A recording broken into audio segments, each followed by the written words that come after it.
9, 8, 7, 6, 5, 4, 3, 2, 1, 0. Women's Wrestling Talk, the #1 women's wrestling network on the planet.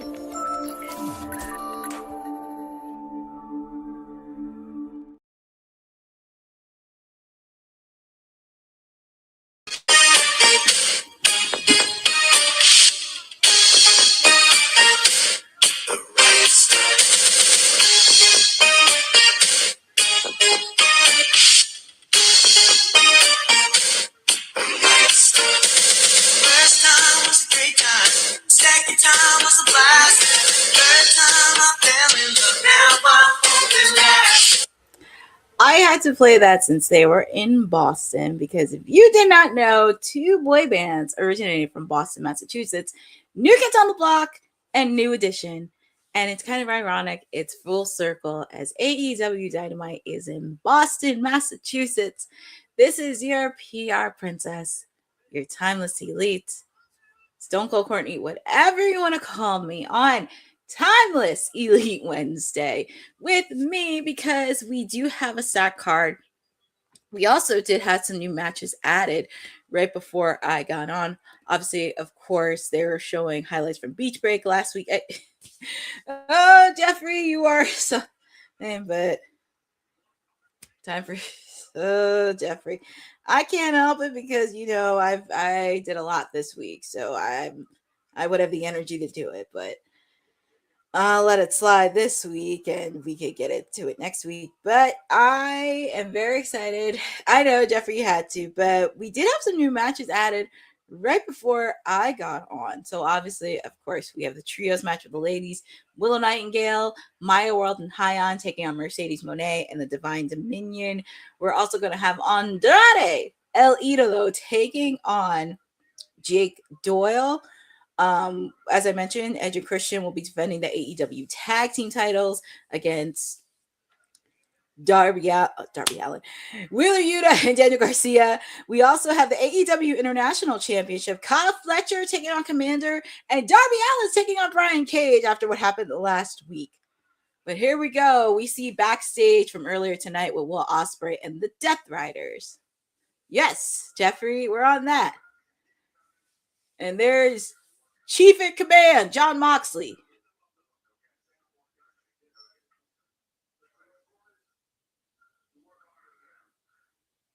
He's really training him to get him ready.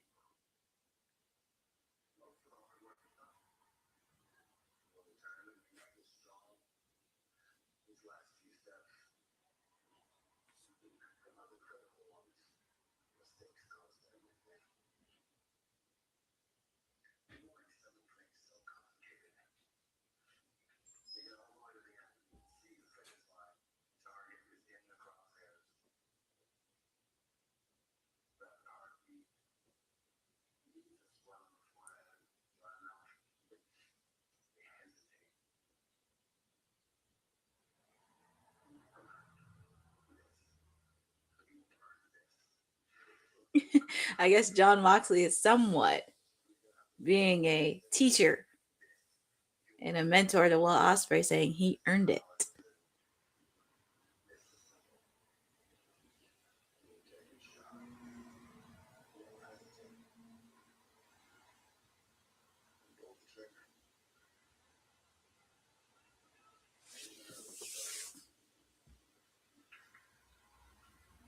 It's gonna be very more like life's coach.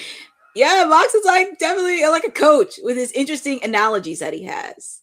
Training. Life Coach that's going to be his name, Life Coach Moxley, because he always has some interesting stuff to say. And with Will Ospreay, he earned it. Now he's on the road, and it's going to get very interesting because Will and Kenny are friends, but also there's a lot of layers going into this. But we are kicking off with the AEW World Tag Team titles. I'm calling them Edge and Christian, because that's who I know him as. They're taking on Wheeler Yuta. I call him that little runt of the Death Riders, and Daniel Garcia. Apparently, there's a lot of chaos because apparently the Dogs and the Death Riders are somewhat working together to take out the Bang Bang Gang, which there is going to be a lot of animosity between both of those sides. Obviously, of course, Jay White and Edge have a mutual respect for one another. So it's going to be very interesting how this is going to play out, because there is a lot of bad blood between both squads as well.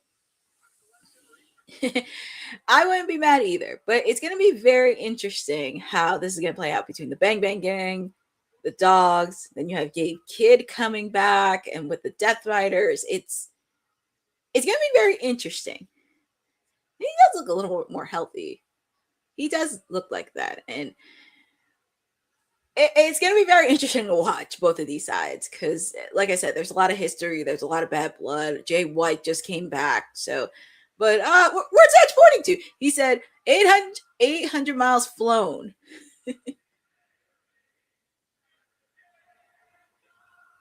It's crazy that they sing his theme song. Like, if you saw at Grand Slam Australia, especially on the Land Down Under, it was so loud in the building. So loud. All these years, but that's a good thing. We all seen the evolution of how he was when he first started, then catapulted as main event status, and now he's wrestling in AEW with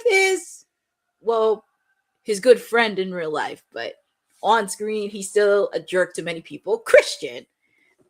It's just crazy that they've been friends for all these years. But get ready, friends, because we do have a stat card for AEW Dynamite, because next weekend is Redemption, but we have a lot of stuff happening between now and Wembley Stadium. Christian too. It's going to be weird.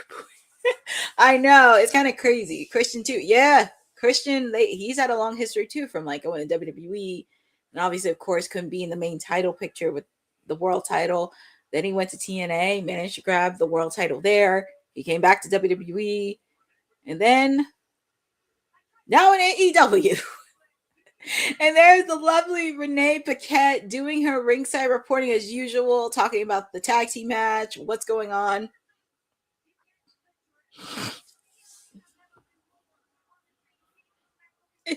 Well, you can tell there's a lot of bad blood between those two. Jay White. It's just, it's going to be very intriguing. Because I know Clark Connors, David Finlay, and Gabe Kidd are going to be watching this. Shout out to Gerard Simpson. Shout out to Jeff Meddling, Boza, Jeffrey in the chat for hanging with me for Timeless Elite Wednesdays with me, your correspondent for all things AEW. Very excited. And here it comes Daniel Garcia and that little runt, Willow Yuta. Obviously, of course, they have Claudio Castagnoli. I'm very surprised Marina Shafir is not there. I know she wasn't there on Collision on Saturday. But we do see Willow Yuta and Daniel Garcia looking at Edge and Christian. But I guess Claudio's there for full support. Yeah, like Marina's out there, and neither is Pac. I would like to know where Pac is. But obviously they're showing what happened. Yeah, last week on Dynamite. Yeah, last week. I know exactly, Jeffrey. I think it's Moxley when they come out. And also they're showing the promo leading up to this match, which, like I said, it's going to be very interesting. And then you have, like I said, it's going to be very interesting. Because there's a particular match that we haven't had yet. We were supposed to get at Double or Nothing, but I smell something in the air. It may happen at Wembley. Oh, yes. I think we may be getting Anarchy in the arena at Wembley Stadium, because we didn't get at Double or Nothing. So it could be a slight feeling. I don't want to say redemption, but I have a slight feeling we could see Anarchy in the arena, which I wouldn't be mad on that. She's starting to grow on me because, well, that too. But here we go. We have the AEW World Tag Team titles on the line. We have Edge and Christian taking on that bald-headed runt, Wheeler Yuta, and Daniel Garcia. Feel free to put in the chat on who you guys got winning this match. Do you see Edge and Christian retaining? Or, shockingly enough, could you see Daniel Garcia and Willow Yuta putting up the upset? Also, with the fact, too, this is their second title defense. They defended it against the Dogs at Forbidden Door. So this is their second title defense. And obviously, of course, as I mentioned, there's animosity to the Bayne gang and the Dogs. Then on top of that, you got to deal with the Young Bucks in between.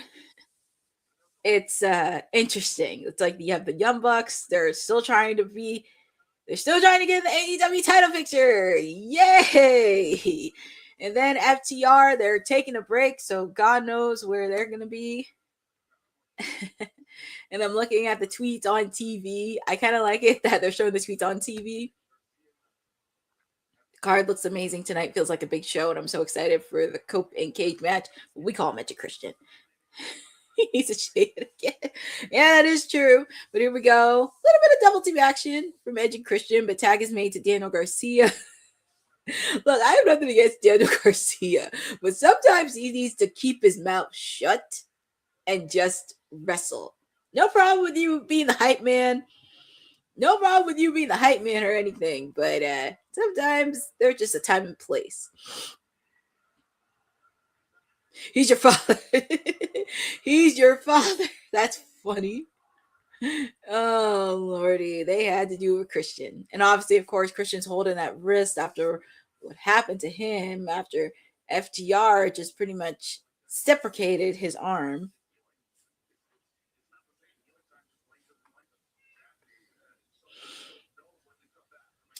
It's hard to believe this is Edge and Christian's second title defense. And I feel like they want to challenge anybody. And I love that they're giving an opportunity. And we get to see some tag teams, get some matches in, some opportunities. Don Callis, too. It does look like a new arena. Don Callis, too. He needs... Well, Jeffrey, we will talk about Don Callis. We will talk about Don Callis. We will talk about Don Callis because unfortunately we got to see him later tonight where one of his members from the family, Jake Doyle, will take on Andrade later on tonight. And and obviously, of course, Kyle Fletcher will be defending the AEW International Championship against Commander. So yeah, we're gonna see a lot of Don Callis, which yay, I get to see that bald-headed Mr. Peanut creep, but whatever. But here we go. Edge and Daniel Garcia are going on it one-on-one. And yes, Boza, this is second title defense, but first time defending it on TV, which I love. Boza, please don't say that. Please don't say that. If ruining Kenny's. And that's something Don Callis, I think he would do. He would ruin Kenny Omega's party. Because how much he despises it. And look at that little runt Willow Yuta attacking Edge, trying to get the referee distracted. Christian trying to get the attention, but the Death Riders are doing what the Death Riders do best.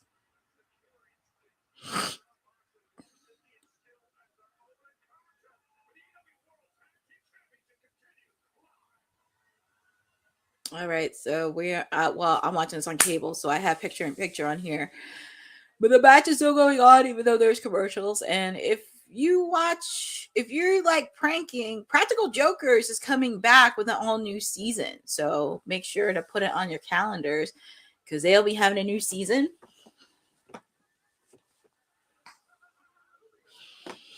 And very interesting. Shout out to Lynette in the chat. I hope everybody's doing well on this Wednesday. It's hump day. It's the middle of the week. But also, if you live near the East Coast, there's a heat wave happening. It's going to be happening up until the weekend. So please make sure, drink some water, stay cool. Do not go anywhere that you need to be because it is a heat wave. Well, Jeff Metterling, I actually still have cable. So I still have the cables and channels. I still have TBS. So I'm watching it through the TBS regular station. And I'm watching it on picture-in-picture. The match is still going on live, but I do have commercials. But also, they did show a commercial of Practical Jokers. So if you like to watch, if you like pranks, make sure to watch Practical Jokers. I watched it a few times when Joey Fatone was on there of NSYNC. He's good friends with the guys from Impractical Jokers, so I usually watch some episodes whenever Joey's on, and some of them are pretty hysterical, which I love, and it's no shame in that. But very happy to see. But the match is still going on live. Wheeler Yuta, but quick kick out by Edge.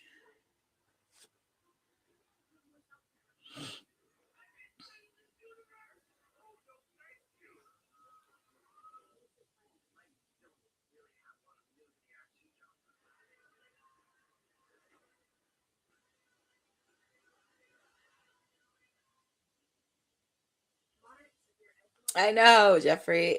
There are some parts of it that's really, really funny. So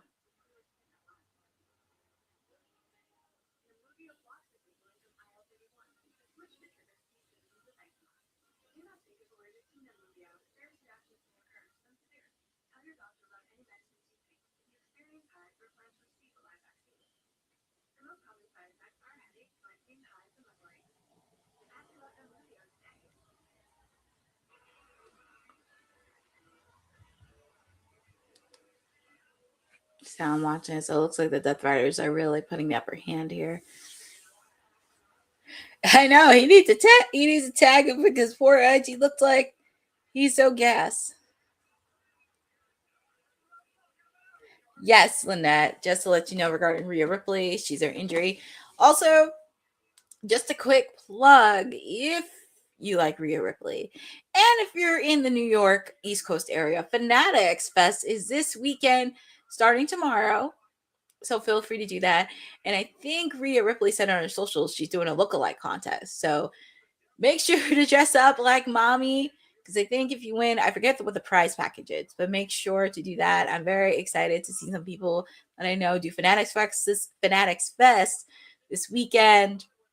Looking forward to seeing content. Yours truly couldn't, because I have a lot catching up in the grounds in Jersey. So I have a lot of other things on my plate. So, and plus we got some good stuff around in the East Coast. So live near Philadelphia, not that big of a deal. But I'm very happy and can't wait to see content for anybody that's attending Fanatics Fest this weekend. Needs to compete. I know, Jeffrey, that would be hysterical. But we're back live with AEW Dynamite. We have the AEW World Tag Team Championships on the line. We have the Death Riders, Wheeler Yuta, and Daniel Garcia taking on Edge and Christian. I'm not calling them by their AEW names. I'm sorry. People can say whatever they want, but I just can't. Can't. But Daniel Garcia reaching out for the tag for Wheeler Yuta, but it looks like Wheeler Yuta stopped Edge from tagging in Christian.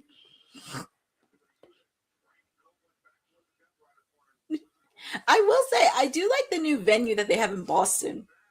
And I don't know if it's official, because I did read a report about it where it was almost close to being selling out, which is crazy.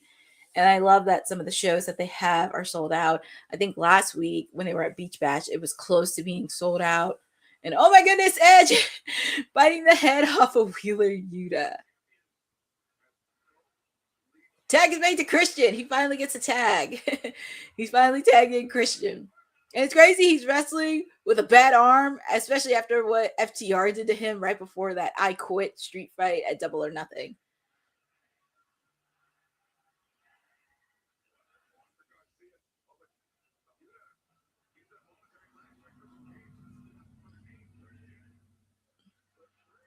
And look at what's Christian doing. Oh, that was a nice move that Christian did.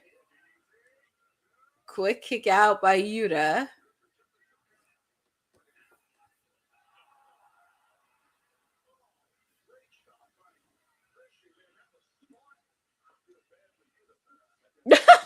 Yeah, like you really feel bad for Wheeler Yuta. Like, come on now.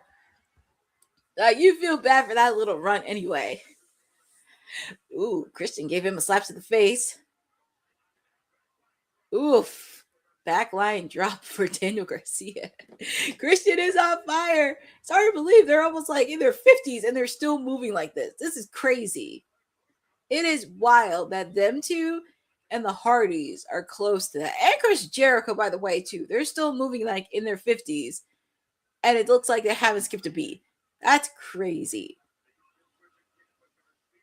Christian tried to go for the kill switch, but Daniel Garcia and Willow Yuta. Well, at least this is not a squash match. I'm actually happy this is a good match. Oh, and Edge doing a little bit of a leapfrog. You know, oh, Jeffrey. What's Christian? Christian trying to take off the turf. I knew Christian was going to take off the turnbuckle. I guess there's a reason why. I guess there's a reason why he did it. German suplex by Willow Yuta. 2 quick kick out by Christian.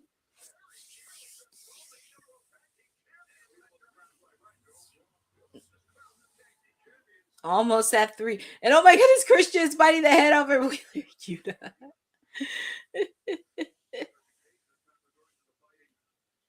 Ooh, that's a hard spot to hurt for Christian. That's very hard. But looking what the Death Riders do best with the unison and everything else.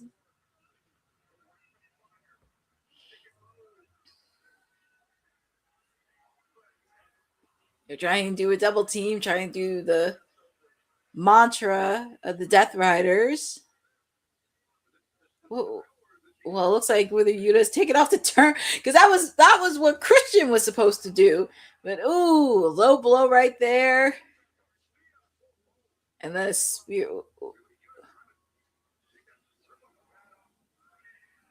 Ooh, that was a nice spear. That'd be it. 3. Yeah, that's it. And your winners, and still tag team champions, Edge and Christian. And look, oh, looky, and I was just talking about them earlier. It's the Young Bucks. We know why the Young Bucks are here, because I mentioned this earlier. They're on the verge of being tag team champions. And I have a feeling we're probably going to get a match between them, FTR and Edge and Christian.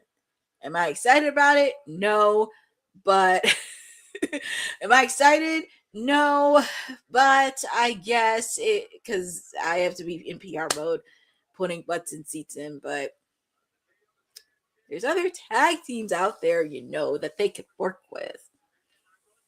I would love to see them work with other different tag teams, but well, we shall see. We shall see. And here come the rest. Oh, and here come the dogs and Claudio, because as I mentioned, they're somewhat working together. So I know they are working together because we did see them last week. We did see them beat up on the Bang Bang Gang a week or 2 ago when Jay White came back. But like I said, it's going to be interesting how this is going to play out because there's a lot of bad blood between the dogs and the Bang Bang Gang. And I smell anarchy in the arena. I could smell it. I can really, really smell.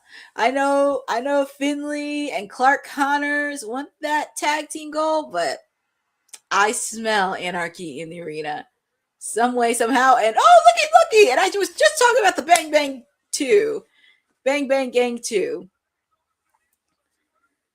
Well, here comes Juice, Ace Austin, the Guns. We're just missing Jay White. Here is Anarchy. Well, Boza, I was thinking that for Redemption, because if it's not for Wembley, it could be for Redemption. Because we haven't had Anarchy in the arena yet. We didn't have it for Double or Nothing. And we see, it's funny with everything, all this happening, we see the Young Bucks up there. The Young Bucks are still up there. And David Finlay with that shillelagh and, Jay White. These guys know each other very, very well. And Jay White still has some issues with the Death Riders. He has some issues. But yeah, Boza, I think if we do get Anarchy in the arena, it can either happen at Redemption or it could come back at Wembley. But look, Jay White and Christian, and for FYI, Jay White and Christian has a lot of history. But Edge is trying to be the peacemaker. I just hope that it doesn't ruin. I just hope it doesn't ruin Edge and Christian's reign as tag team champions, because I want them to continue their reign as tag team champions. I want them to play face off against other tag teams. I want to see them face off against like different tag teams and opportunities. I would love for them to face off against the Infantry, maybe the Guns. I would like to see. Well, as you can see, there's a lot of animosity because Christian Cage and Jay White, there's a lot of history with them too. And well, you know, a lot of playbook with Christian. I know, it's a piss off. I don't want this to ruin their tag team reign, because I would love to see them face off against many different tag teams. So, still has to try. Yeah, Christian does. David Finley's upset because of his shillelagh. He wants it back from Jay White. But you can tell, if we're not going to get Anarchy in the arena for Redemption, I could see it happening at Wembley. So, well, apparently, and also there's an alignment between Jay White and Christian, because as I said, there is a lot, and Jay White is still up against the yeah. But if you did catch Collision last weekend, Hikaru Shida defended her TBS title against Harley Cameron. Definitely a good match between both of these ladies, and Shida was not done. She was taking on poor Harley Cameron, and here comes the Queen Aminata. I finally get to see Queen Aminata on television, and love her in her tutu. I love it. The Queen.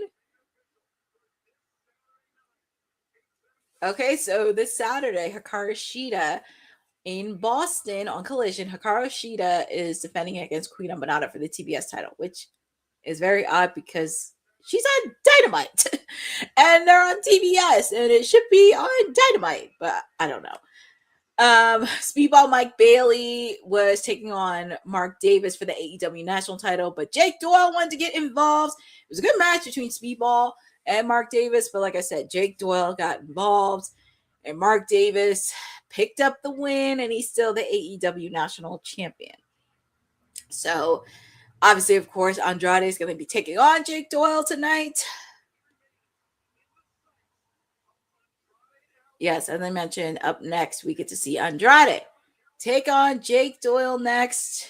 And I'm pretty sure we're going to see appearance by that creep, Don Callis, Mr. Oh my God, how you know? Well, also, and I'm happy Andrade has a lot of opportunities because this is from St. Petersburg, Florida. It's a travel and tourism, and they use Andrade for one of their commercials and videos, which I love. And I love that they used him in a promo, and I'm very, very excited. I'm very, very, very excited. How you know?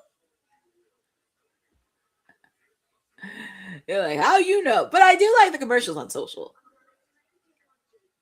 Oh, and here's Miss Renee with Andrade, and he's not wearing his Spectre Gadget clothing.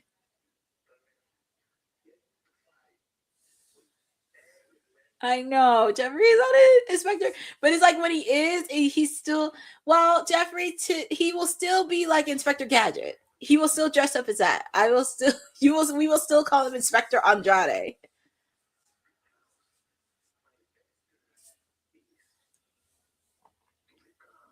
And he does want to be AEW World Champion. That is the main goal.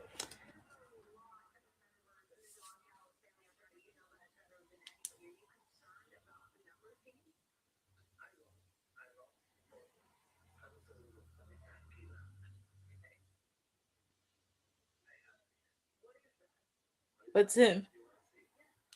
What is it? Oh, he got a diamond ring. He stole MJF's ring. That little sneakster. That little sneakster. He is such a little sneakster. Oh, Andrade. He stole his ring. Courtney knows. Well, I do appreciate Jeff meddling. I mean, I just say things just because. I mean, like, Yeah, I know. It's like Andrade. How you know? How you know? I don't know if I would know everything. I don't know. I don't have the script or anything. I just say it just cause, and then when it happens, I'm like, see, I was right. I was right. I gave a pat myself on the back. But anyways, this is commercial time with me. We're at 8:30. So he is Inspector. He's now I'm gonna listen to Inspector Gadget, because I will say Inspector Gadget was a really, really great cartoon. Like, if you love mysteries, if you love funniness, and I loved it for Inspector Gadget, he will be like, "Go go Gadget skates," or "Go go Gadget umbrella," "Go go Gadget," like anything out of the ordinary. I love Inspector Gadget. Now I have to sing the Inspector Gadget theme song whenever Andrade comes out, because anytime he's in like these clothes, it makes you think of. And Jeffrey was the one that picked it up as Inspector Gadget. But you're hanging out with me. Up next, we have Andrade. Yep, that was the childhood. I mean, I love Inspector Gadget. It was just a great cartoon. And I think they still have it, because I was looking through on demand on cable and I was like, oh my God, that's Inspector Gadget.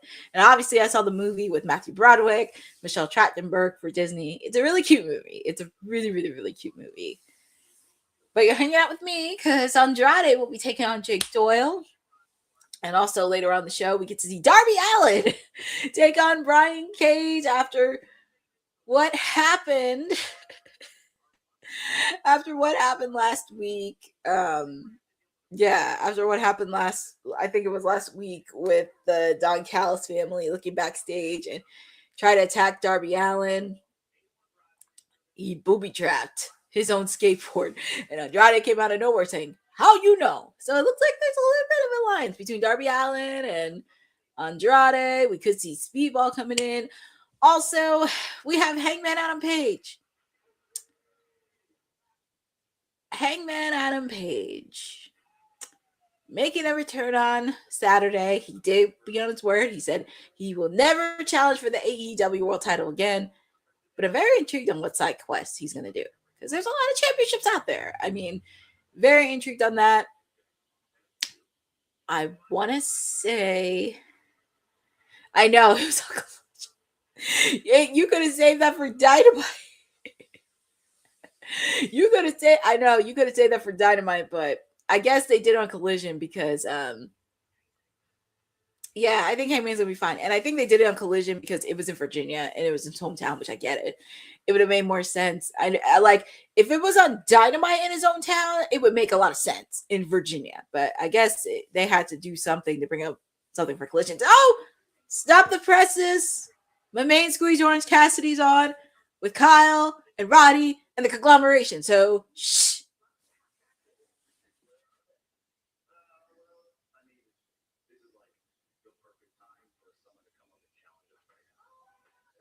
Oh, look at that. Oh, and looky. It's that bald-headed nerve Ricochet and the Gates of Agony.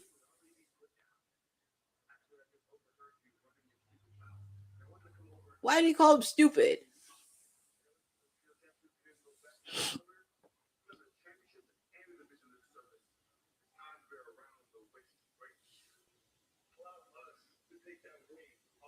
Yeah, look at Roddy. Roddy slapped Tyo Leona. Oh no, and I just realized they're working with the Lethal Swirl. So there's a lot of animosity there. And also with the fact too, you have Mark Briscoe injured. You have Big Tom injured. We have not seen Hologram. And how did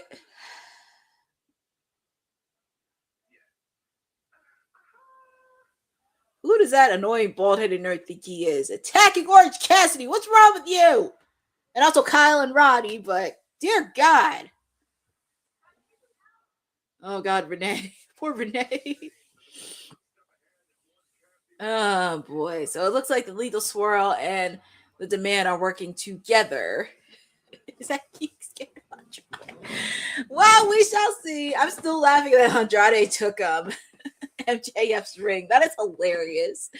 Oh boy. I guess when MJF comes back from his honeymoon or recovery or whatever, I'm pretty sure he's gonna throw a hissy fit. It's gonna be interesting because, as I said about Hangman, I think Hangman will be fine. It's gonna be interesting to see in some side quest. I wouldn't be shocked if he helped out the rest of the conglomeration, because I feel like almost everybody has issues with either the Don Callis family or Ricochet. That's how it is. Yeah. Well, here comes Andrade, accompanied by two beautiful ladies. Well, he is a ladies' man. In a way, he started to become a ladies' man. I just love this shirt that says, "How you know." I'm telling you, people really love "How you know." And look, he's got an MJF's ring. That is hilarious. I know there are some people in the chat that probably like MJF, but this is kind of funny to me. I just think it's funny. And I think the two ladies are probably from the independent ring, which I love. I love that ladies are getting an opportunity to be on TV. How you know? See, look at the crowd. How you know? They are really putting it off. Oh man, that's hilarious.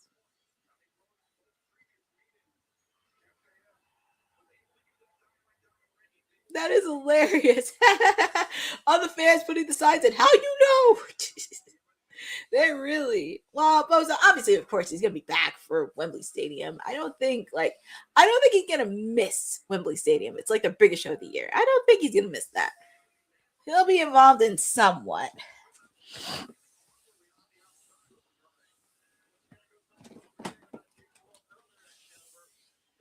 But feel free to put in the chat on who you guys got winning in this match. Do you have Jake Doyle or do you have Andrade winning? And yes, I don't have to deal with Don Callis tonight. Thank God he's not on commentary because he's getting on my nerves.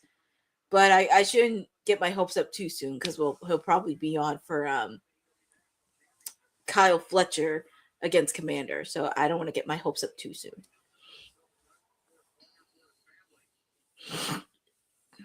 Yeah, that's what I'm thinking. I don't want to get my hopes up too soon because he'll probably be there for Kyle Fletcher defending the title. Or Brian Cage, because he has some animosity towards Darby Allin. So he called him a psychotic criminal. Let me rephrase that, Mr. Callis. He's a married psychotic criminal. Yeah, I know. Peanut Man. Yeah, Mr. Bald Peanut Man. Yeah, the Mr. Bald Peanut Man. We'll see him. We'll probably see him in either Kyle's match or either Brian Cage match. Because, like I said, he can't stand Darby Allin. And I don't know, but yeah. So tickets go on sale for some shows in September. They're going to be in West Virginia. If you guys are going to be there in September, obviously, of course, also in September, All Out will be in Chicago. So tickets will be going on sale soon. And I'm happy that they're doing it at the end of the month of September. Oh, nice hurricanrana by Andrade.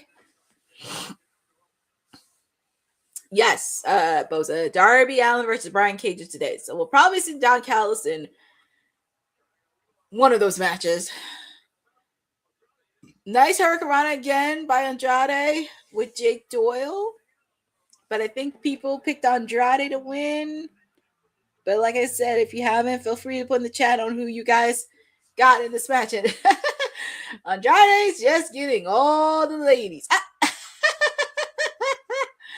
And the shirt he wore at Double or Nothing. Taking a selfie photo with the ladies. He's just getting all the ladies. He's definitely getting all the ladies tonight, which I'll never forget when he faced off against Orange Cassidy. Is it great? I know. It's kind of crazy. He's saying, how you know? It's just that one little thing. It's just that it.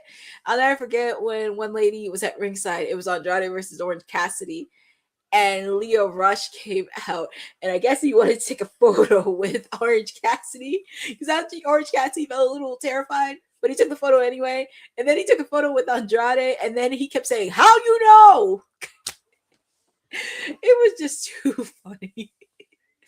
And I think I saved it in my clips on Instagram. And also with the fact too, I actually liked when Leo Rush scared John Callis because I've never seen him run that fast in my life. I've never seen him run that fast. It was just too funny. But Jake Doyle is somebody not to mess with because I know he just came back from injury. Him and Mark Davis had a tag team going on, but I love that he's getting a lot of reps and a lot of singles opportunity. Same thing with Mark Davis. Mark Davis stepped up to the plate big time after his partner got injured. So very happy to see he's the reigning AEW National Champion. So he's doing the legwork. Obviously, he had a great match against Speedball Mike Bailey due to Jake Doyle interference. That's a conversation I'll save for itself.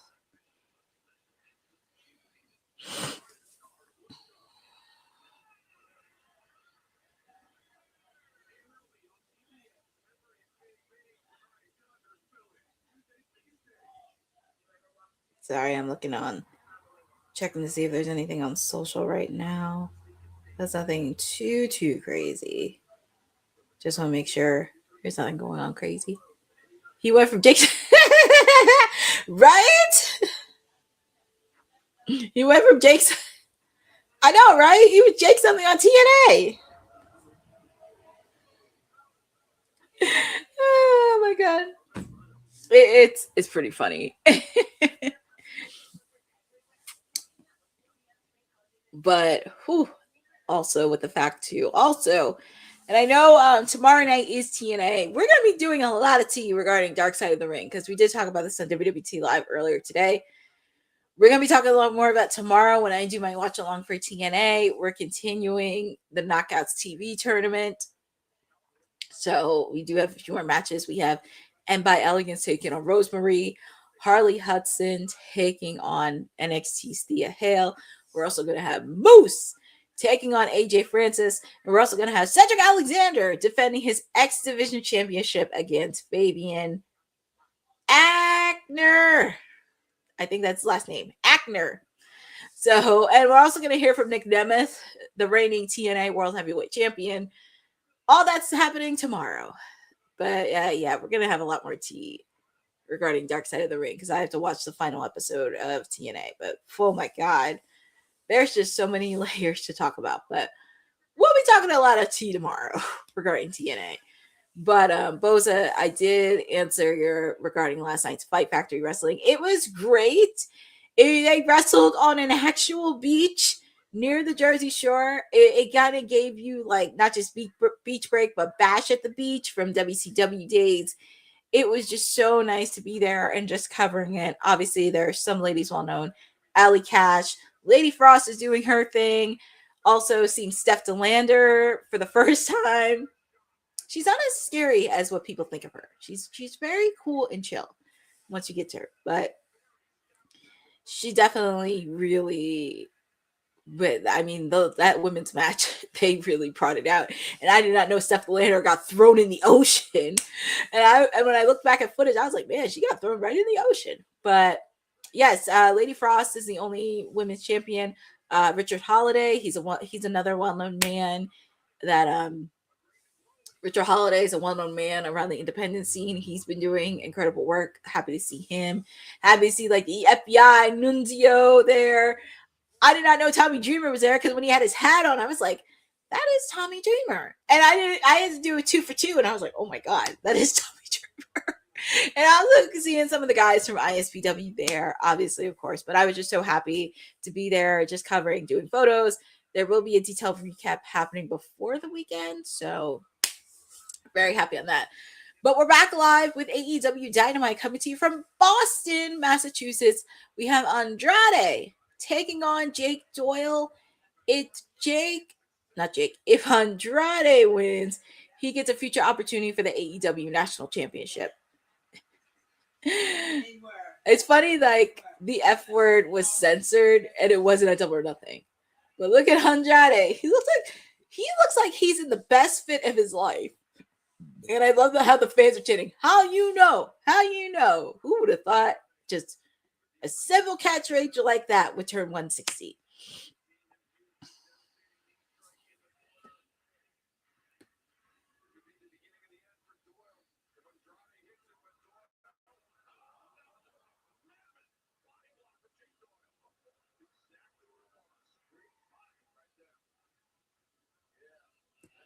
So, but it's really great, and just chatting with some of the ladies there, it's just really fun, and I just love continuing what I do.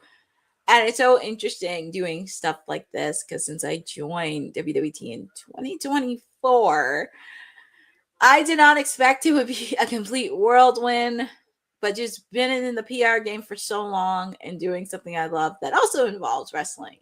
It's kind of interesting and how some of my other interests kind of cross paths because I do. Oh, nice moves out by Andrade. Andrade looks like he hasn't skipped a beat, and I love that. But just working in the PR field and seeing the stuff I love, like food and beverage, merging over to wrestling, wine and spirits, merging into wrestling, my love for boy bands and music, it just everything all rolls into one. Everything rolls onto one. But I did not think joining would be crazy because next month is my 2-year anniversary of Women's Wrestling Talk. So it has been a fun ride and we're just getting started.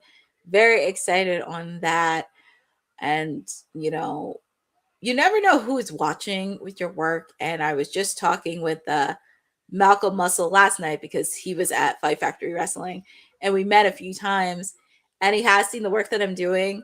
So it's like, keep doing you. And that's one of the things that makes me happy because you never know who's watching, especially with some of the interviews I've done with Julia Hart, Deonna Purrazzo, Jazz. Who else did I interview? I interviewed Gabby Ortiz in the independent scene. I had the chance to interview a few ladies while I did commentary for ISPW.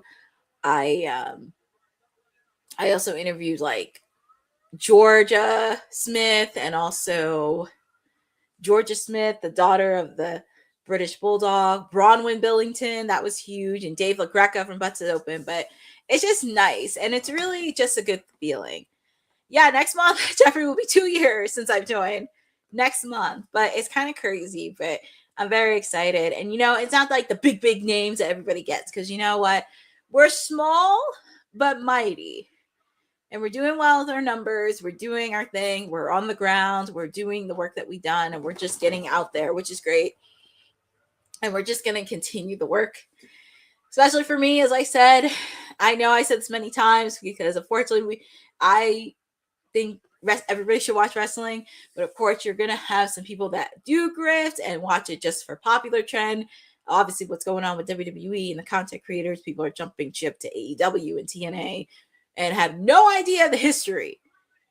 But it's always something. But for me, I'm going to keep pushing like my knowledge and also learning, continuing to be a historian for wrestling and just continue pushing away because I got a few people in AEW that I do support. Obviously, the woman that got me into AEW, Toni Storm, before she was timeless.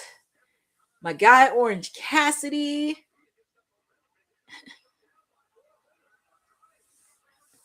Dude, quick by Jake Doyle. Well, I know it feels like I just got here, Jeffrey, but sometimes it's like you have to find your own voice a bit to handle. Oh, and 3. And your winner is Andrade. But Jeffrey, I kind of had to find my footing in because for me, I do have a personality, but at the same time, I have to figure out like where do I fit into all this and just starting to find my own groove and my own voice. So doing these watch alongs with TNA, not just with AEW, learning, having TNA have a special place in my heart. Obviously, of course, I have to support all the women in the AEW women's division because sometimes, people always tend to forget right before Miss CEO came along. And it looks like we have another match at Redemption. It is going to be Andrade taking on Mark Davis for the AEW national title at Redemption. And here comes Mark Davis. So we got another match added for Redemption. Thank you. And I do. It's just like finding your own niche in a way and just finding your own voice in a way. So sometimes I always have to figure that out. But having a place here, it's always great. And serving as a purpose, try and do as much as I can. But yeah, we're going to keep continuing to pull off. Because like I said, next month is 2 years. Will be 2 years for me for Women's Wrestling Talk, which is crazy. And keeping the dream alive because next month, I'm hoping to make that dream reality because my goal is definitely doing Wembley Stadium, definitely doing media for AEW. A little bit of a hurdles, but hopefully we can get to Wembley, and that's what we can. But congratulations to Andrade for getting the victory. Andrade is going to get opportunity against Mark Davis for the AEW National Championship.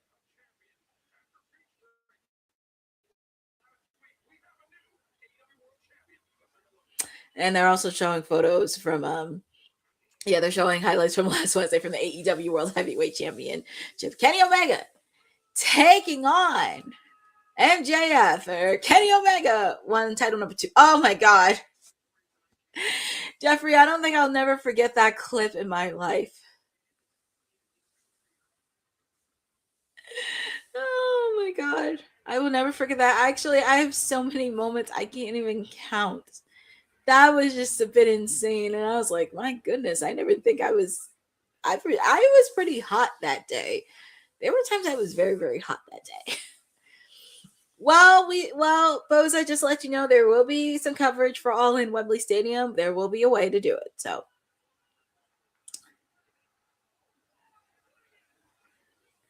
and yes, this Saturday is Saturday night's main event. I believe we're gonna do a watch along on Saturday.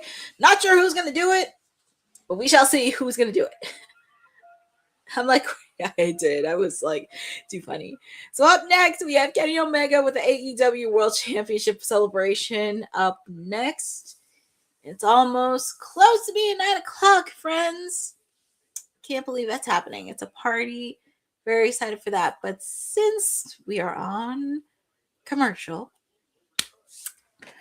we're going to talk about a special initiative for WWT, and that is the Women's Wrestling Archive that our boss lady created to celebrate the past, the present, and the future of women's wrestling. Women's wrestling didn't just show up yesterday in glitter boots. We've been here the entire time, body slamming through history. The Women's Wrestling Archive launches 2026, and it's going to pave the way for all women's wrestling. Because if we don't document it, a man might say he did it first. This has been a passion project for a very long time.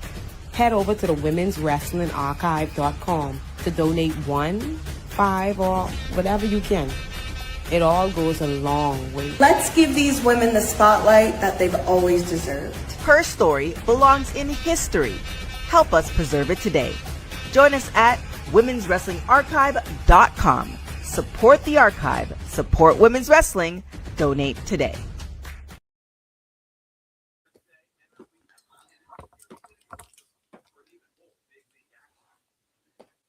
I had to put back my headphones on, but support the Women's Wrestling Archive with everything that it has. $1, $2, $3, $4, whatever it's the case. So make sure to support the Women's Wrestling Archive. And, well, Jeff Meddling, we would try, because you get to see Honey and the rest of my siblings tomorrow for kayfabe.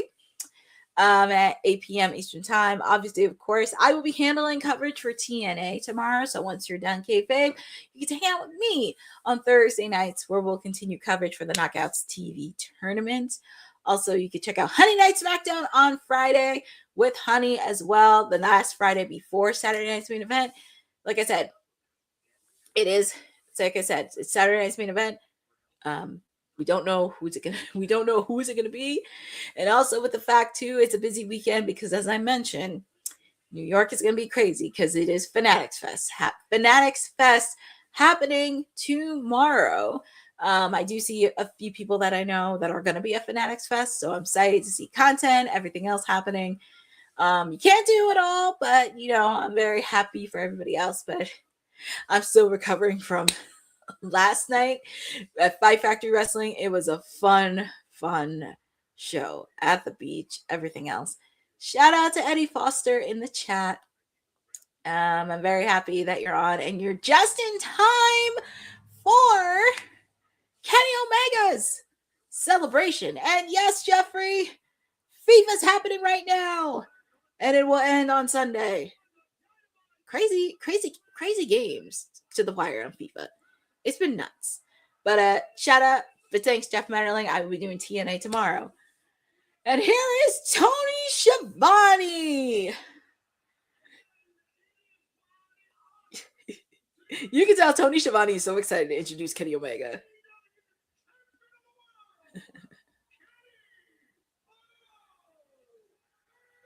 It's funny when they do the introduction, the fans say Kenny Omega.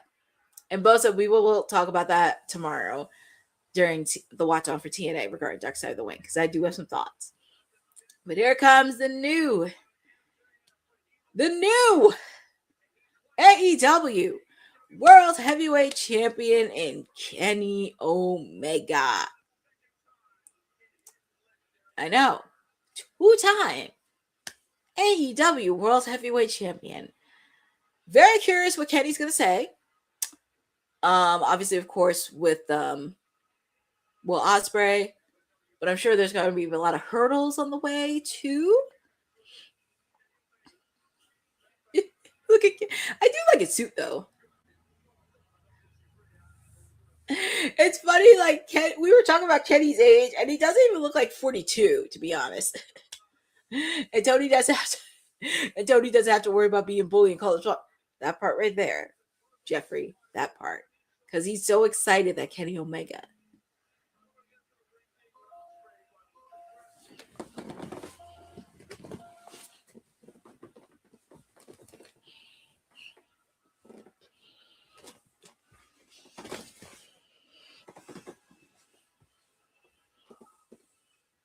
Oh, and do my eyes stare me? Here come the Young Bucks. It looks like they're going to have a gift for their best friend, Kenny Omega. So, I don't know what the gift is. They're going to present a new weight. I don't know about that, but we shall see on that. That would be funny if Hangman came out, too. That would be hilarious. But let's hear what the Young Bucks have to say. Elite.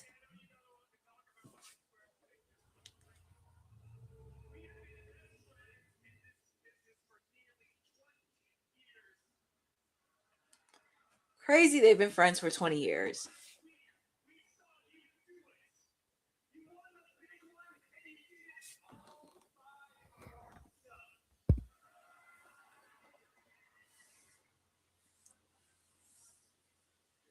That's MJF's Triple B.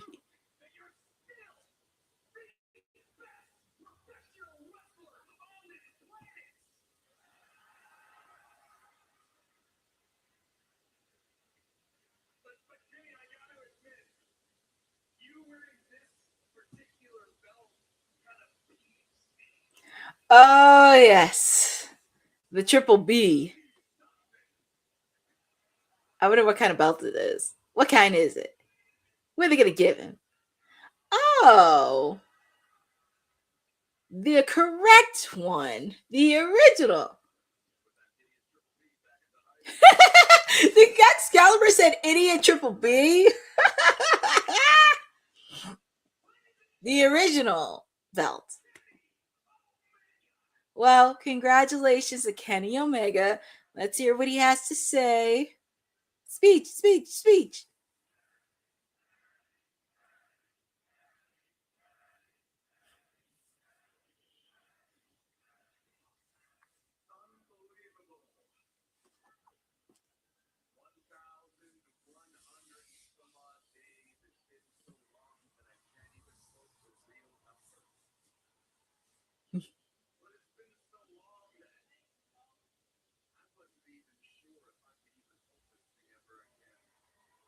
But he did.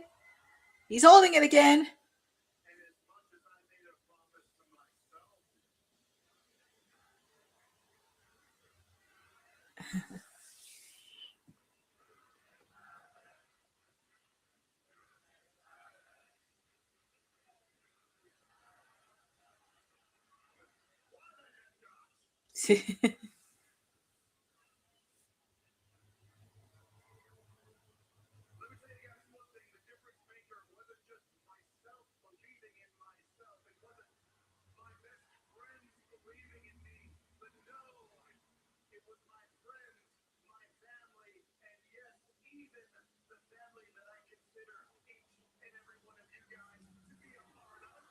And also don't forget his cats too, because he's a cat dad.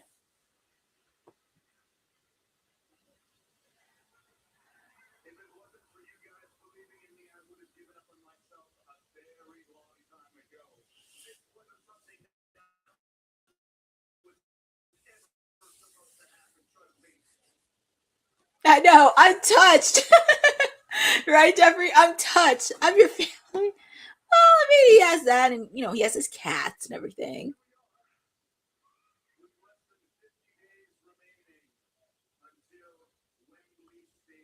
Crazy that it's less than 50 days. Crazy. The countdown is on.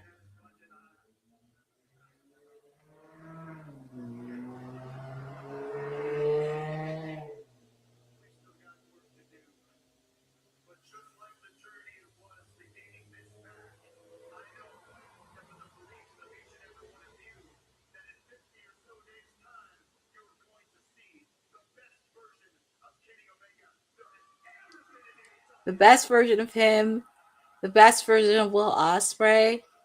And speaking of Will Ospreay, ask and you shall receive the aerial assassin.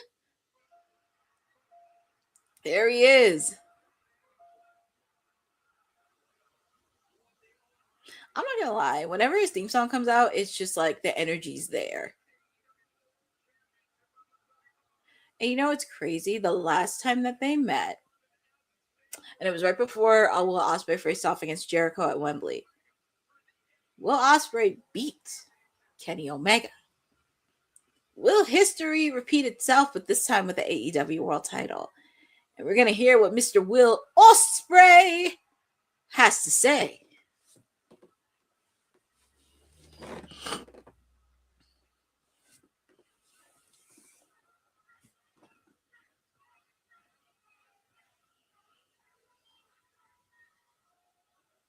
Well, Tony Schiavone's exiting the ring and going back to the announcer's desk.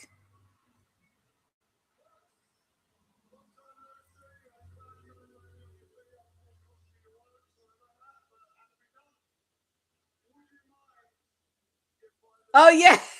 Oh, yeah, because from last year, him and Swerve beat them in a tag team match and made them lose their EVP status. Oh, God.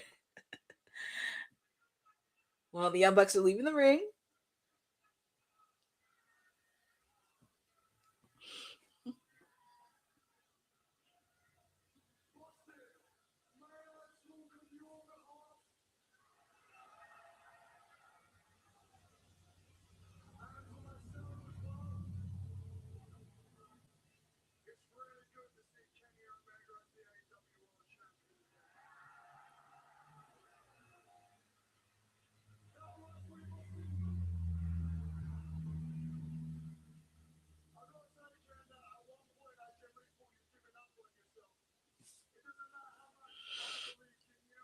Yeah, it was funny. It made them broke.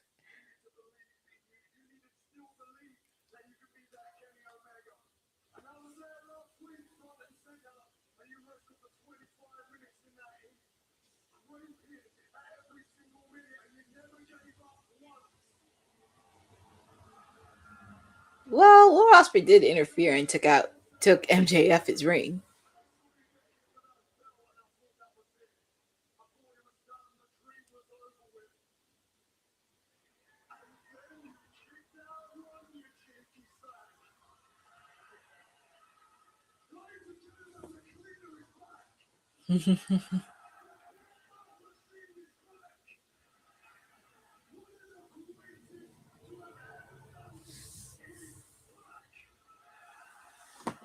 Hard to believe he's a two-time AEW World Champion. And it's funny. It's like no matter what state or country you go in, they will chant Kenny's name because he's so beloved by everybody.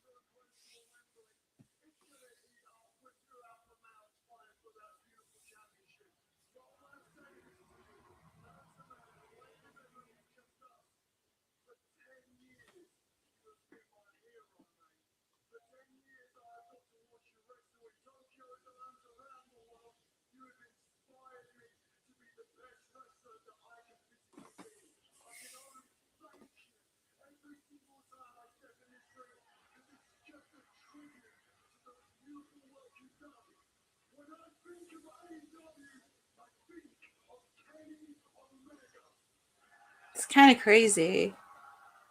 It really is crazy with Kenny.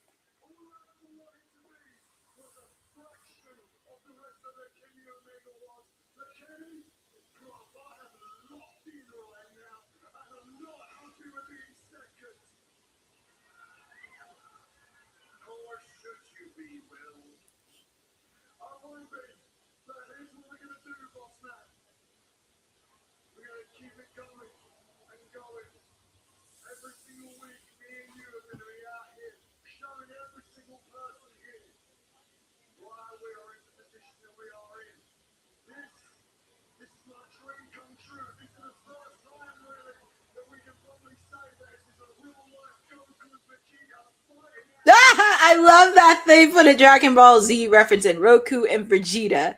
That's a Dragon Ball Z reference.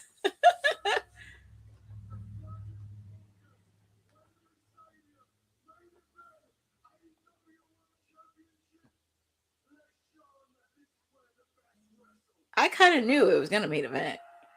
I think for a match like this, it has to main event Wembley. But here comes the Jet, Kevin Knight. The TNT champion, Kevin Knight, interrupting between Kenny and Will Ospreay.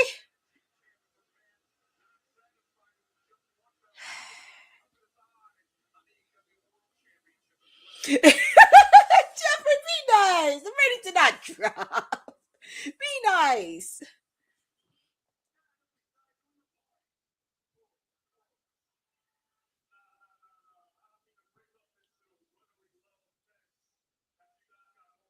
It would be hilarious if well, I know Hangman can't come out, but it would be kind of hilarious if Swerve came out or Darby, because I know Darby has a match a little bit later.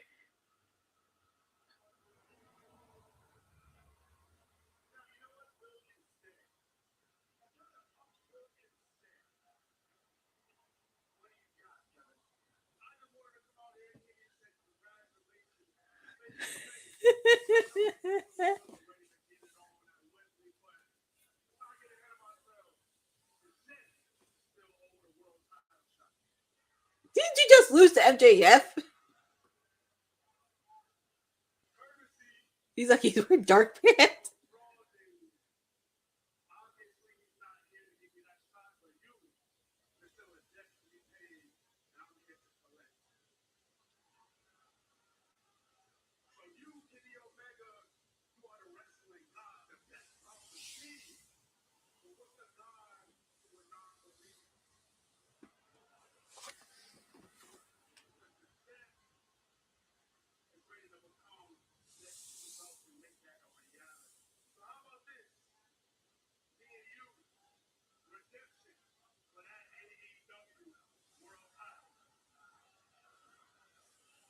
I guess the Jet's putting on a gauntlet.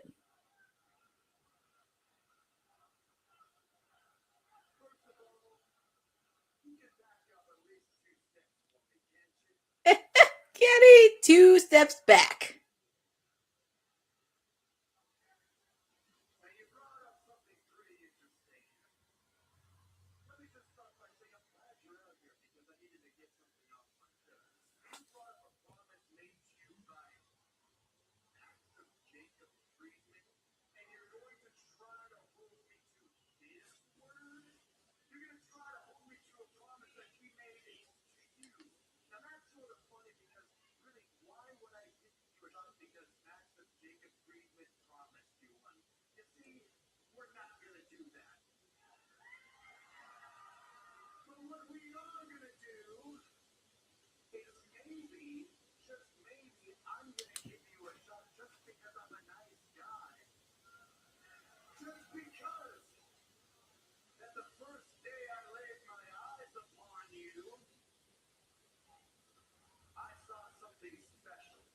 Hmm.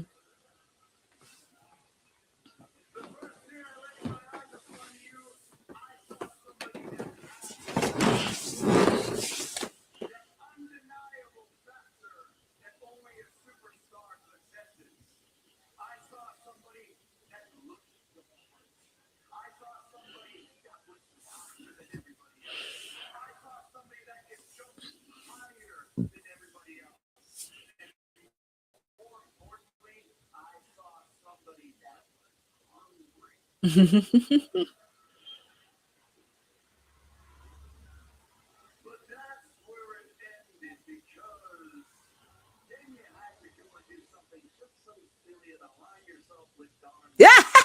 Yes. Why you have to lie with that bald-headed peanut creep?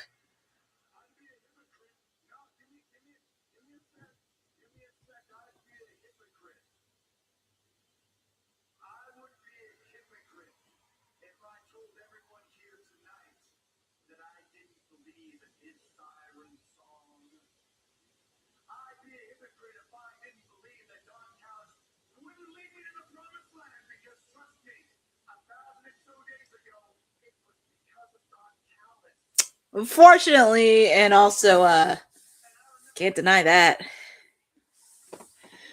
Yeah, that is true. I'll never forget when John Moxley hit Don Callis in the head.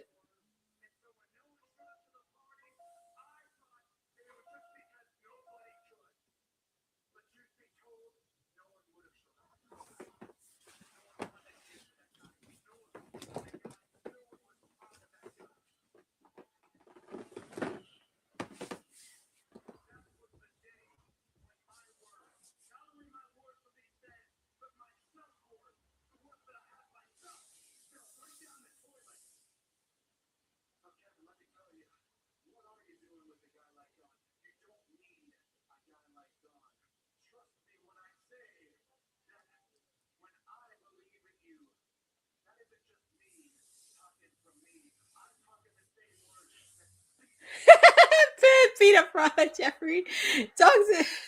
Even Will Ospreay's nodding, but I can't say that because Will Ospreay's with Death Riders and John Moxley, and with the fact that John Moxley is a former AEW World Champion.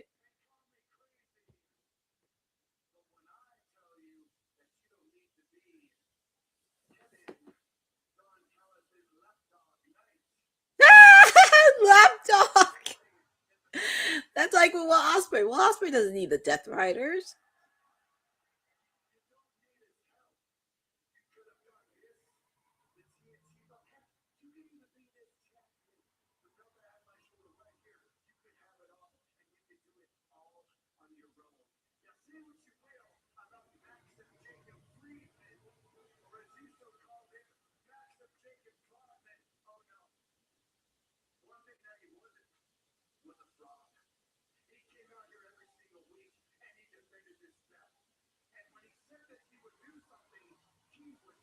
Well, that is true. You can't deny the jerk MJF because he does do it, but finds a way to do it.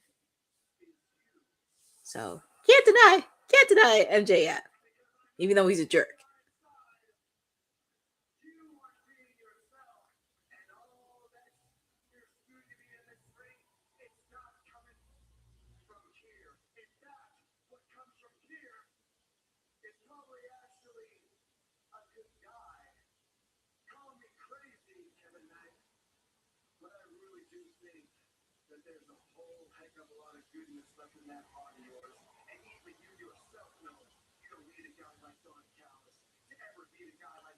Axe Takeshita. Axe Andrade. Axe Kenny. Axe Chris Jericho.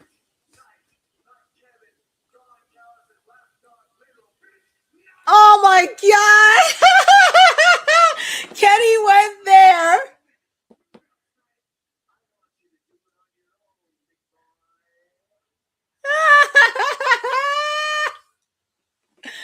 Oh man, he got served. Lapdog, lapdog, lapdog.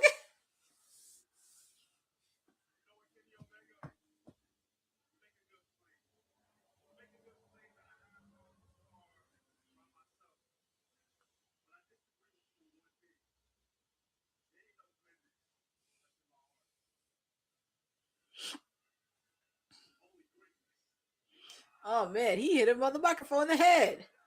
Oh, I thought Will Ospreay. Well, I forgot Will Ospreay was still in the ring, but whew, Will Ospreay took that leap.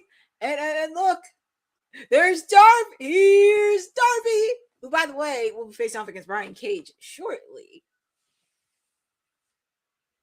And here comes Brian Cage. So it looks like this match is going to be next. Yes, Darby, because Darby still has issues with Kevin Knight. Of course, we have Trent Beretta and Rocky Romero. Oh, we got the entire Don Callis family. Ooh. Kenny and Will Ospreay teaming together. And here come the rest of the Don Callis family. There's a lot of people outnumbered. There's Kenny. Oh! It's interesting the Death Riders come out. Here comes Chief of Command, John Moxley. Claudio. Look, it's like everybody is so cool and collected when John comes in. It's like when John comes in, everybody disperse. Everyone disperse. But it's kind of crazy because of what happened earlier tonight. We did see the Death Riders and the Dogs attack the entire Bang Bang gang. Life coach. Yeah, it's like once John comes in, everyone dispersed. Well, you see the look on Will Ospreay's face. Oh, we're going to hear from Jack Perry, who, by the way, last week signed a new contract deal with AEW.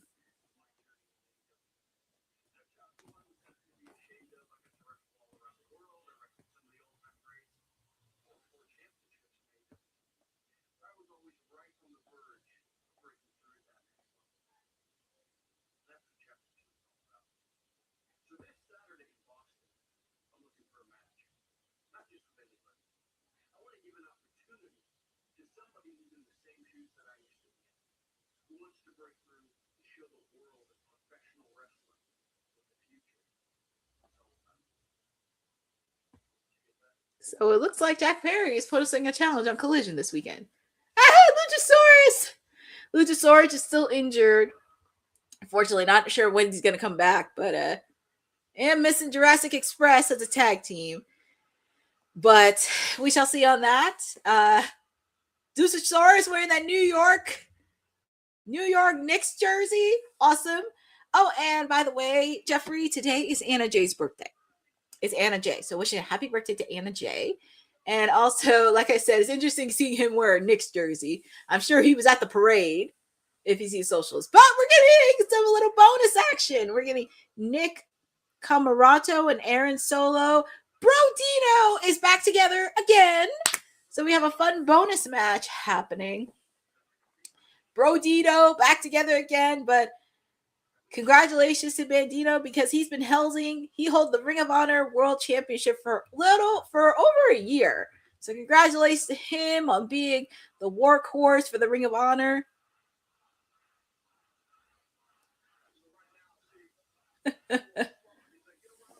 So, but yes, Jeffrey, happy birthday to Anna Jay. It is her birthday today. So wishing a happy birthday to her.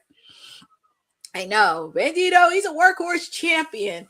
And I'm happy he's doing that. The fans love him. That's why I said he is the Zorro. He's like the Zorro of professional wrestling. Because anytime I see him, I always think of Zorro. If you saw the movie Zorro, like, have no fear. And the other guy he's with is Brody King. You can't underestimate Brody. Yes, congratulations to Bandito. He's held that for little over a year. And look at the strength of Bandito. That's why the fans love him. That's why the fans love him. Tag is made to Brody. Well, it's interesting. It's a segment filler because we have 2 matches left. Actually, no, we have 3 matches left. We have 3 matches left. We have Brian Cage taking on Darby Allin. We're also going to have the ladies in action. The trios action, Willow, Nightingale, Maya Worlds, and Hyan taking on Mercedes Moné and the Divine Dominion. And we also going to have Kyle Fletcher defending his AEW International Championship against Commander. Not sure which match is going to be the main event. I wouldn't be shocked if it was the ladies main eventing, but I would not be shocked if it was Kyle Fletcher main eventing as well. And yes, Anna Jay is 28 years old. And she's a young whippersnapper, but she looks good for her age. But so happy to see Brodino back together again, hopefully this can add a little bit of a flair to the tag team division because I would love to see them. I'm waiting for Private Party to come back because I know they are injured. 3, and your winners are Bro Dino. So hopefully it brings a lot of oomph to the tag team division because we have these guys, we have the infantry, we have the dogs, we have Austin and Colton Gunn. I'll throw in the Ops as a tag team. So there's a lot of tag teams in there. Congratulations to Bro Dino being a tag team again. I do miss him being a tag team. They're so fun. Bandito is the most, that's why they call him the most wanted, Bandito. So congratulations to Bro Dino.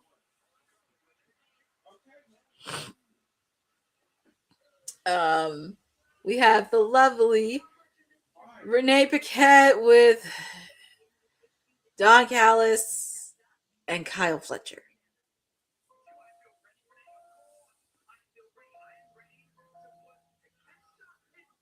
Oh, look at Bro Dino. Look at Ben. Bro Dino talking backstage.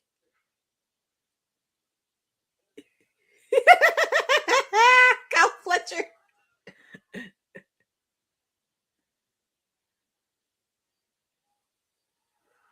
I guess Kyle Fletcher wasn't too pleased with Bandito because I feel like after he has a match with Commander, I think he's gonna have Bandito next. But up next is Kyle Fletcher. We do have AEW International Championship action. We have Kyle Fletcher taking on Commander, Peanut Man, and I know. We have Kyle Fletcher and Lance Archer. I don't know what the heck they're doing with Lance Archer, but yes. Because I think after Commander, it looks like there's going to be probably a segment between Bandito and Kyle Fletcher after that backstage encounter. But like I said, I would not be surprised if the ladies main evented because obviously, of course, the CEO is in Boston, which is kind of crazy because the last time they were in Boston, they didn't main event. She didn't main event. She actually kicked off the show, which is really interesting. I know. Lance Archer, he just stands there. But here comes Commander. Here comes his opponent. I think this is going to be a really good match. And I think after this, they'll segue right into Darby Allin versus Brian Cage, which makes a lot of sense because this involves the Don Callis family. So at least you get 2 for the price of 1. They're showing what happened last Friday at the baseball field in the Minnesota Twins field. There was some incredible tag team action. Commander teaming up with Top Flight, taking on the Ops in an incredible match.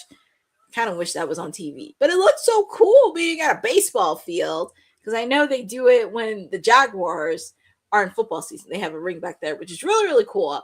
But I love that they did that. I mean, we saw that. We also saw the Hurt Syndicate take on Shane Taylor Promotions in a tag team action. We also got to see Julia Hart in action as well. She's from Minnesota. But here we go. We got the AEW International Championship on the line. Kyle Fletcher taking on Commander. Feel free to put in the chat on who you guys got winning this thing. As I mentioned, Kyle Fletcher won the title last week. And also, it could be interesting. I do think Kyle Fletcher, I'm going to pick Kyle Fletcher to retain. I really want to see what his reign going to look like. Obviously, of course, there's still a lot of heatedness between him and Takeshita. And I don't know why Commander is still in the international title race. He should be in the AEW World title. Oh, Jeffrey has a change of heart for Tekla. And I guess you have a change of heart at Tekla. And I'm not going to lie. Her commentary was so hilarious. Last week. I'm not going to lie. Tekla was just absolutely hilarious.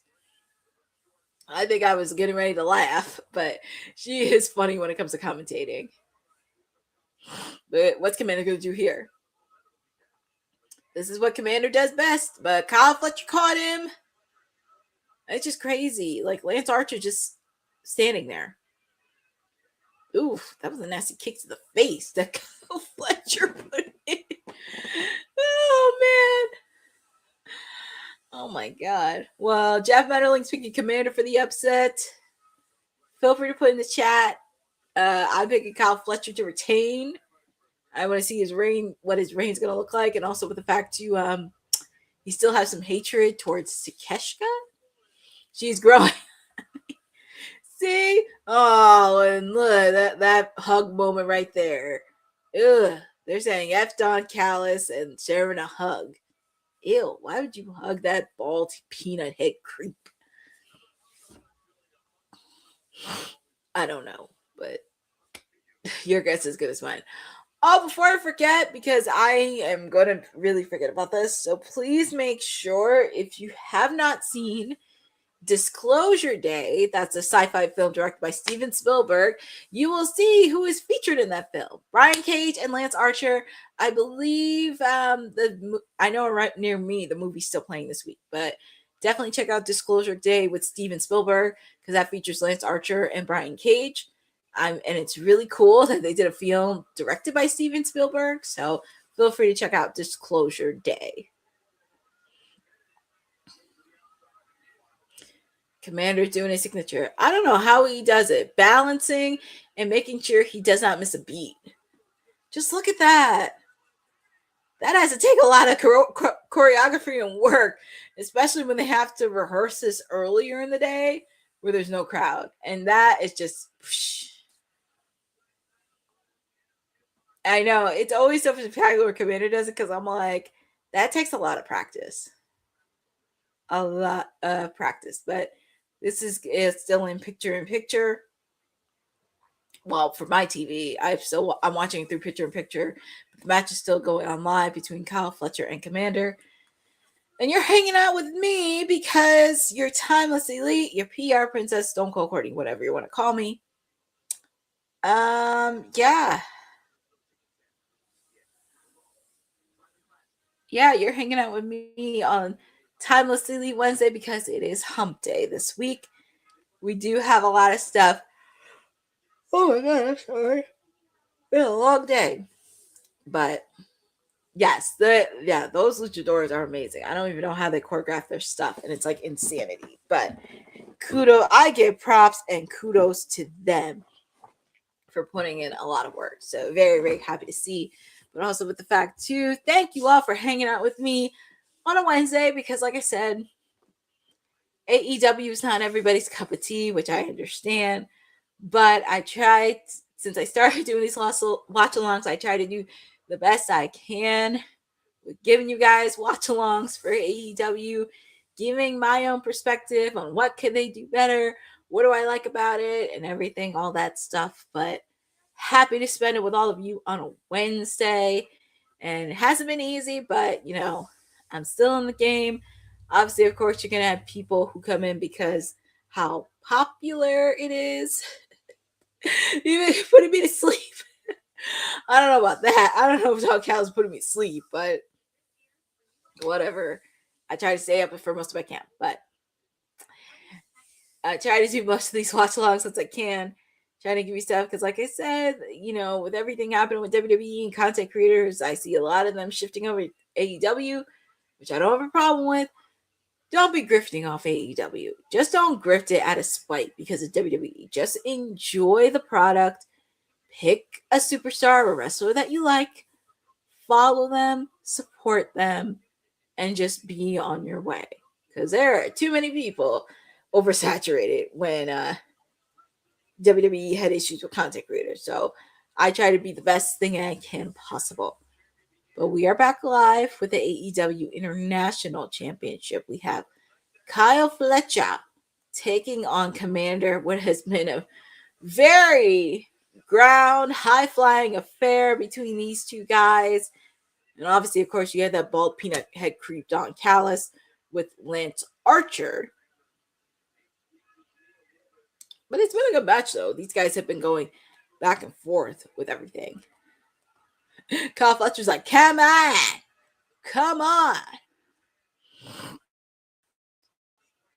Yes, Boza, he's on commentary. And I think after this match, they're going to segue into Brian Cage and Darby Allin, which makes a lot of sense because I'm happy the ladies are main eventing. I mean, obviously, of course, Mercedes is in Boston, but, well, yeah, they're like, you asked for it, Kyle. I mean, obviously, of course, which I'm very surprised they didn't kick off the show because the last time, like I said, the last time we were in Boston, Mercedes kicked off, which is interesting. But I mean, I would love for them to main event, not just because of Mercedes, but just because of the ladies to main event on Dynamite. Just make it make sense.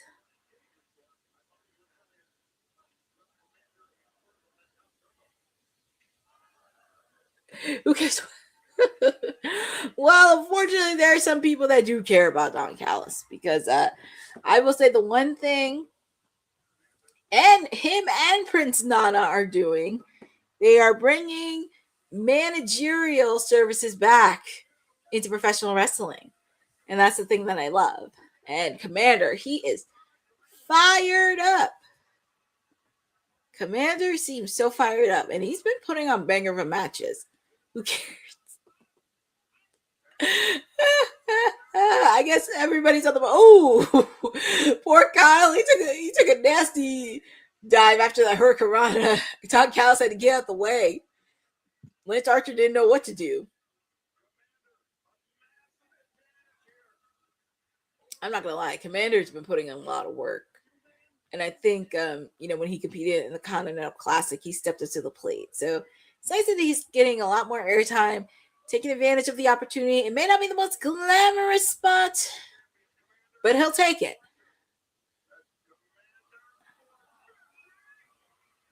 And also with the fact, too, kick out by Kyle Fletcher. And with the fact, too, he's not wrestling just on AEW. Oh, sorry. It's been a long day, but I'm staying awake. I am staying awake. I'm staying awake because it's 9:30. We got 2 more matches left. I can hold on to this. But Commander, he's not doing it just at AEW. He's been wrestling in the Ring of Honor states, wrestling in CMLL, which is great. But I'm staying awake because it's not the first time I yawn, and trust me, 2 hours is okay. I remember a few times I did 3 hours. I did back-to-back 4 hours. I don't know how I did it, but I did. Just had to get some caffeine in my system. Kyle's getting tattooed. Oh my God, tattooed.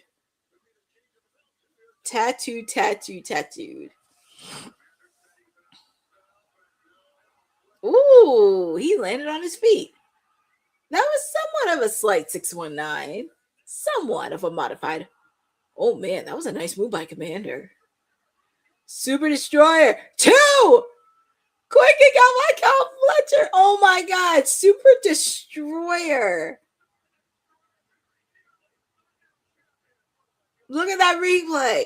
That match that move was insane. Kyle looked like he was in La La Land. You can hear the fans' reaction. They're saying, holy shit. That is true. They're saying, holy shit. Kyle, oh my God. I'm not going to lie. This is like, if I had to pick a match for Dynamite so far, it would be this match in particular that could have match of the night. It should have been it. Because that would have drawn ratings if you did like a hot potato. Quick kick out by Commander. I think for this one, this is match of the night. Because it's been a really good match so far.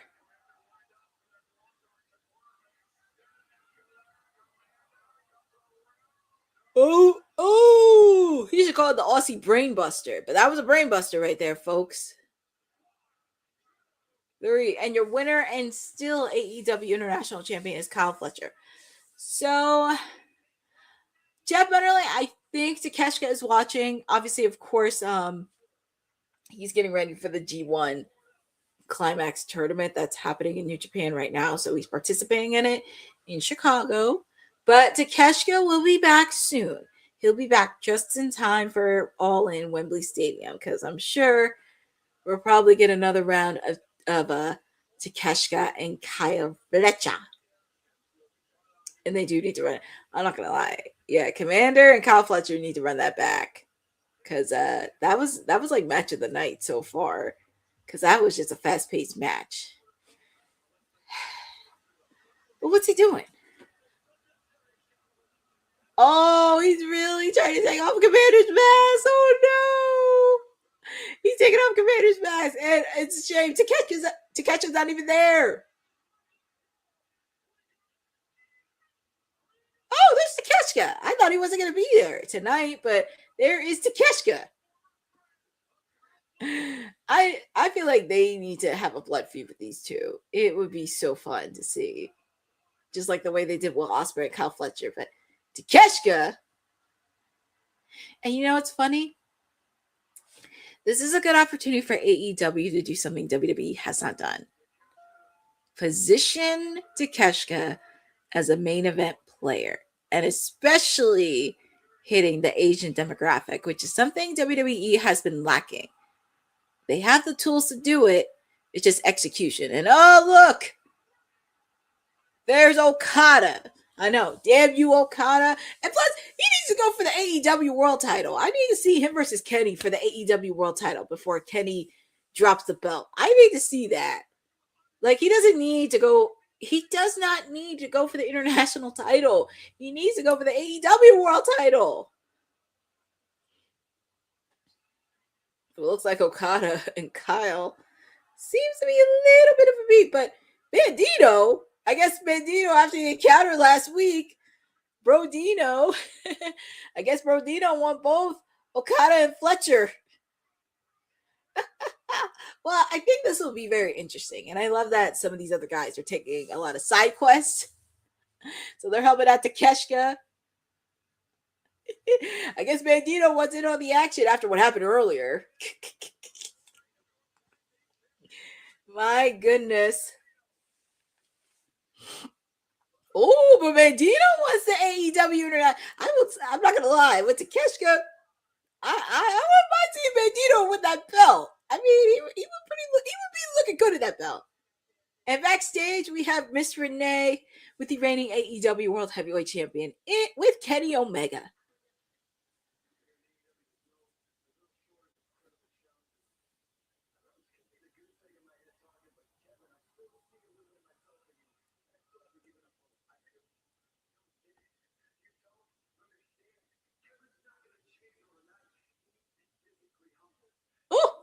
Even Darby's like, I'm not having this. See, the one thing about Darby, he can smell BS.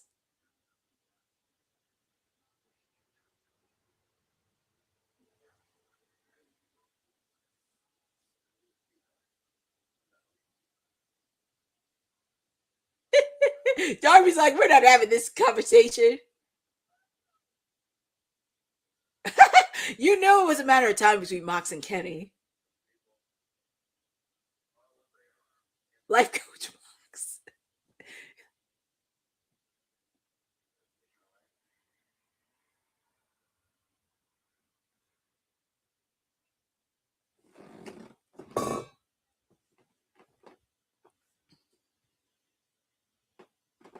And I think up next is going to be Brian Cage taking on Darby Allin. Darby Allin can smell BS because he said Kevin needs to be humbled. And that's the case as well. So since we're on commercial, we're going to take time to stretch, go to the bathroom, get a quick beverage and everything else right before the final two matches, because I want to sit on my seat and enjoy it. He does smell BS. That's one thing I will say about Darby. He can sniff it.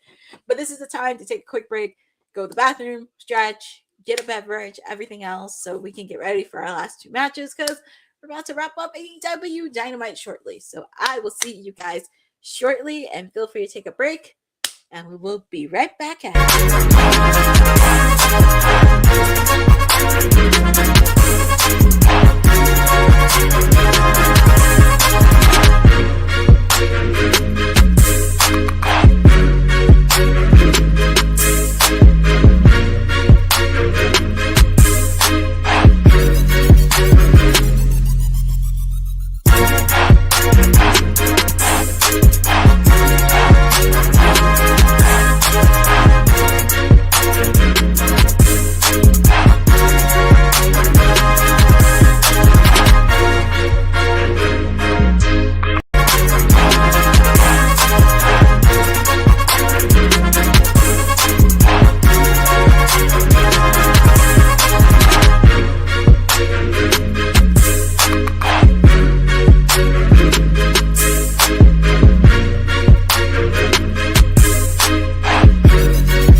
came just in time to see my gals, the Brawling Birds.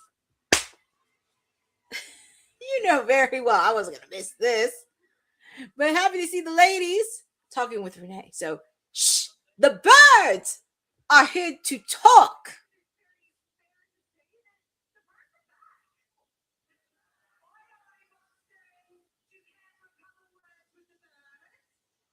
Yes.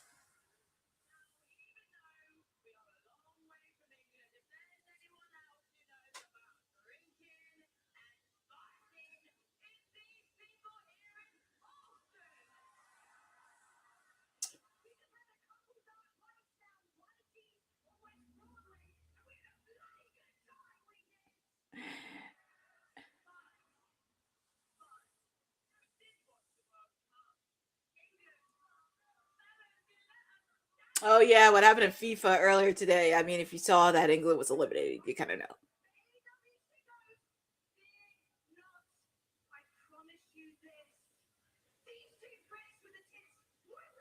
Brits with a tit! Oh my goodness!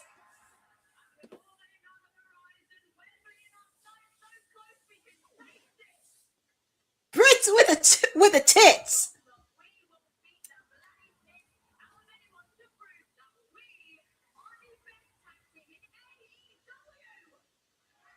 That is true.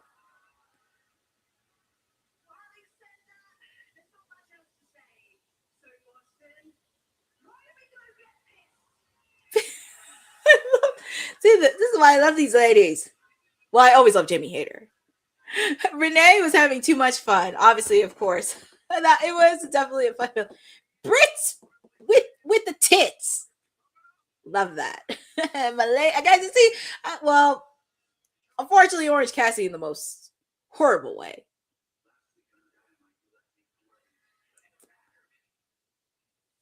I know, Chris Jericho.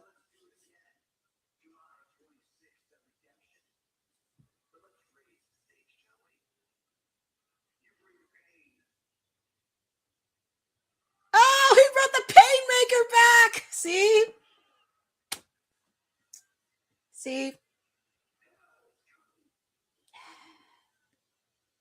Yes, that's not Chris. That's New Japan. The Painmaker, Chris Jericho. So we put out the challenge for next weekend. Tommaso Ciampa, Chris Jericho.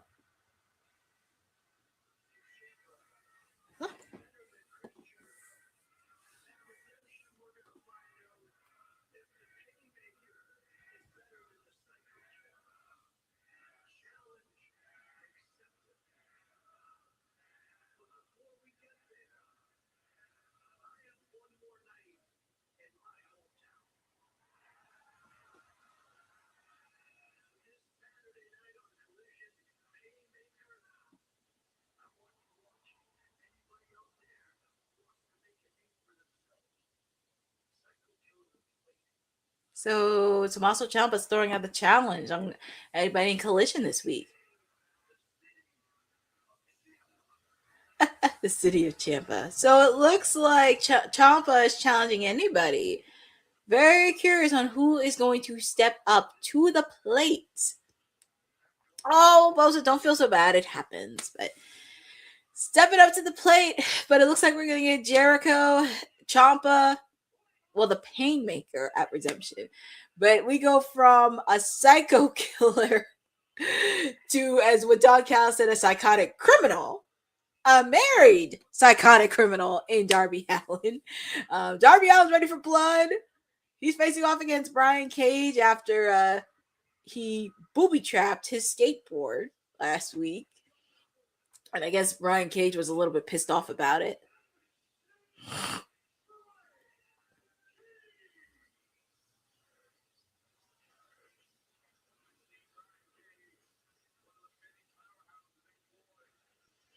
Well, Darby, I know fastest he's coming to the ring, but the one thing I'm saying about Darby, he did smell BS on Kevin Knight. And also with the fact, too, Darby still has issues with Kevin Knight to resolve.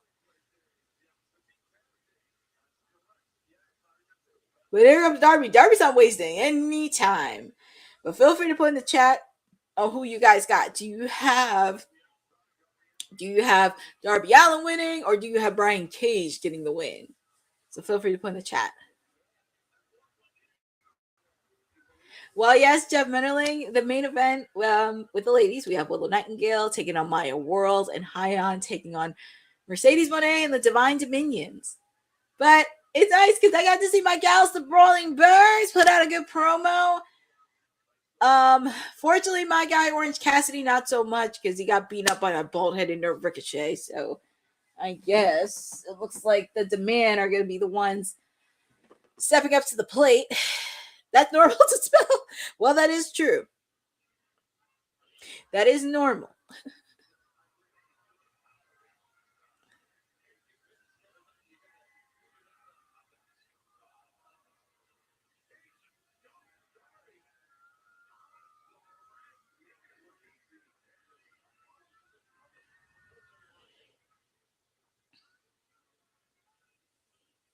Damn, I missed. Yes, Jeffrey. I'm surprised. I'm happy they are getting a following, and I love the Brawling Birds. Because at first, when I saw them together, I'm like, this could actually work. And it does give Jamie something else. Because obviously, of course, I want her to be AEW Women's Champion. But we do have a trios match for the main event. So get ready, folks.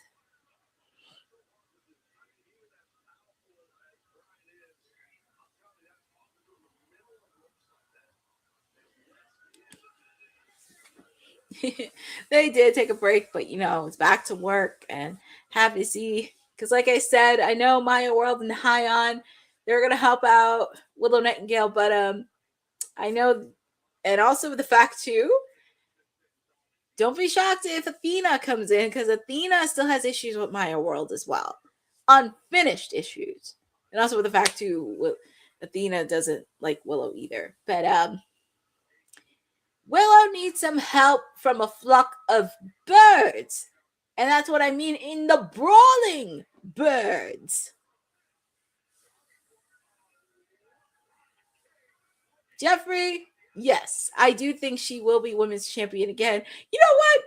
If they do come back, because I know it's the year of like Willow and Mercedes, I'm putting the campaign in now. Jamie Hayter is going to be AEW Women's Champion in 2027 at Wembley Stadium. And I'm going to mark that date, July 15th, 2026. I believe that if they go back to Wembley next year, she should definitely be women's champion.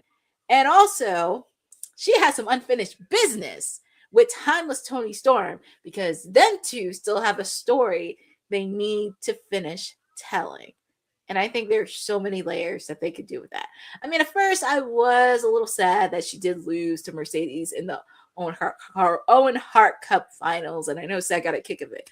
But you know what? I'm happy she didn't win, because I really want her to build up for next year, because I feel like, right now the focus is on Willow and Mercedes and everything else. I need to see Jamie have an opportunity to go for it for next year.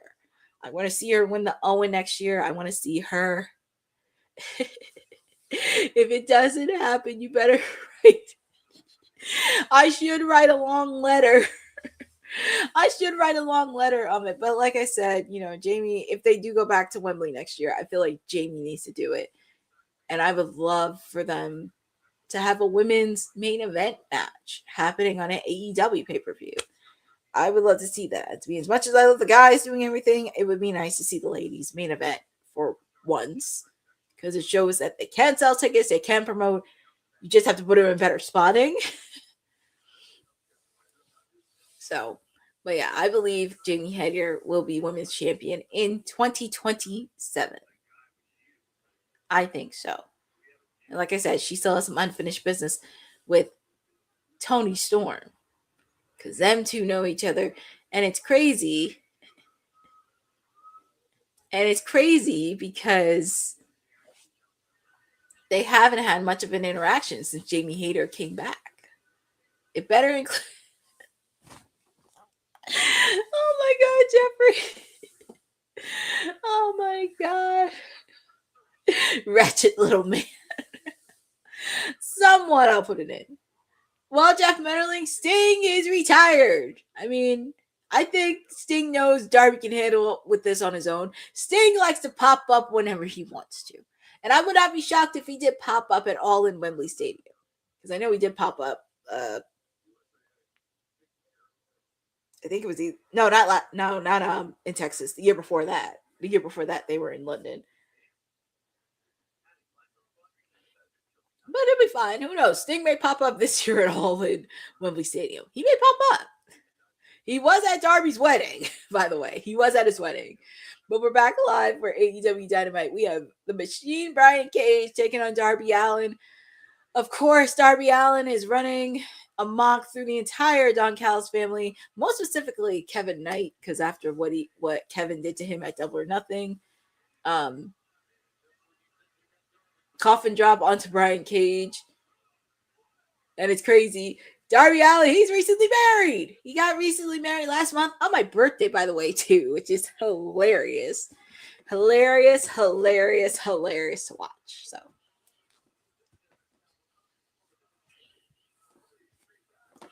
but the fans are chanting for Darby. Darby is a fan favorite. I would love to see Darby go for the AEW World Title again. Right now, it's a little too crowded at the moment, but I would love to see it.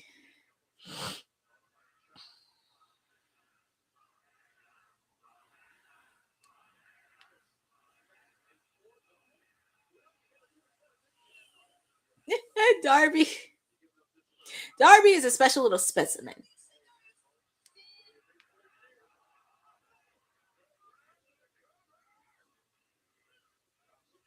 Sorry, they just posted the one of Jamie and Alex on socials, and I'm posting something on my stories right now.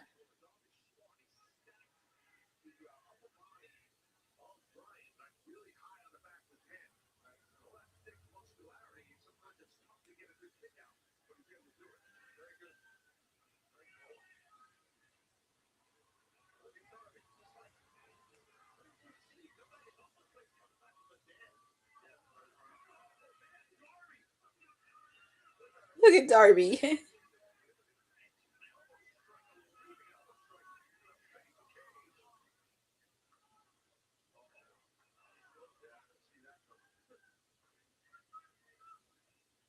In a few years, Darby, I know, the poor guy. Yes, Jeff Merling. Darby is actually the first person to be a Triple Crown champion because he held the AEW tag team titles, the TNT title, and the AEW world title. So he's the first person. Oh my goodness. Brian Cage just threw Darby out like a rag doll. Yikes. Yikes. That has to really hurt. I mean, I know Darby can be immune to pain, but the way Brian Cage just threw him like a rag doll, it was just like hard to watch.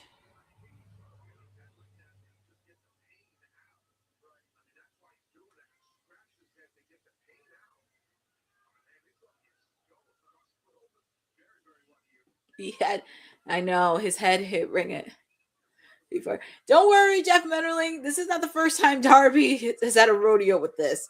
Darby Allin is a fighting person.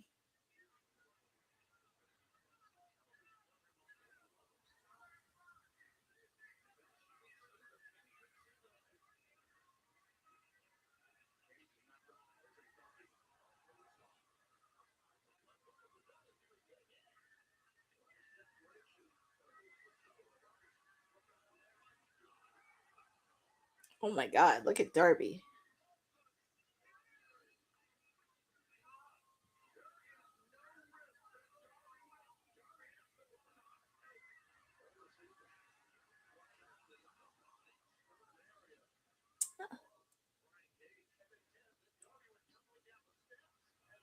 And I forgot tonight was the ESPY Awards too on ESPN. I know, exactly. This is nothing compared to what Darby has done. We've seen him do a lot of crazy stuff, and it's insane. Darby's going to do coffin drop. 1, 2, and your winner is Darby Allin. Darby Allin, and You know, it's hard to believe it's 9:58. Oh God. Well, if you could give the men this amount of time, I'm sure you're going to give the ladies a good amount of time, because I could see this ending on 10:15. So next week on Dynamite, we're going to have Kevin Knight take on Darby Allin for the TNT Championship right before his big match against Kenny Omega at Redemption. But up next, we have a trios match to end AEW Dynamite from Boston. And it's a ladies match, by the way, too. I don't even care if Mercedes is from Boston or not. We get to see a ladies match main event. We've seen it a few times in the past, and I always love seeing the ladies. But Darby Allin, he gets a shot for the TNT Championship next week on Dynamite. Could he be a two-time? And there comes Kyle Fletcher and Okada.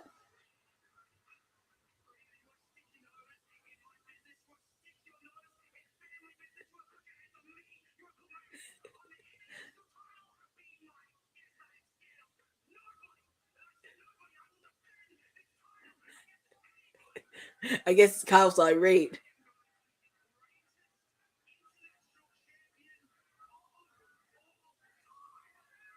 Sir, you think you could... I guess he's still pissed off from Bandino.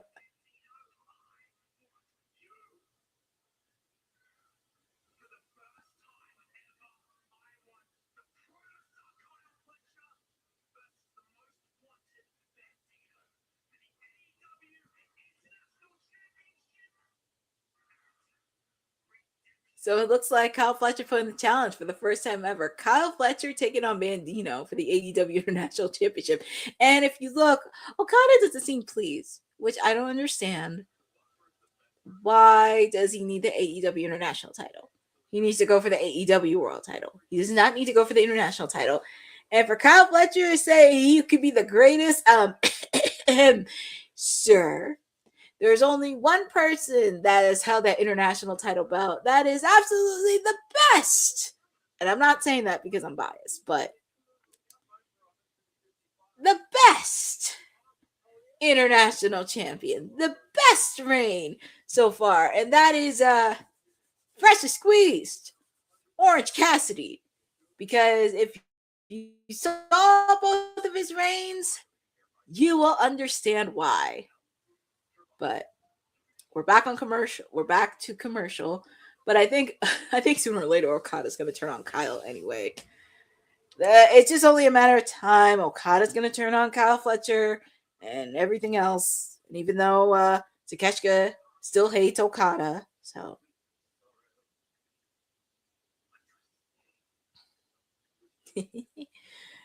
so who knows with Okada? I'm just...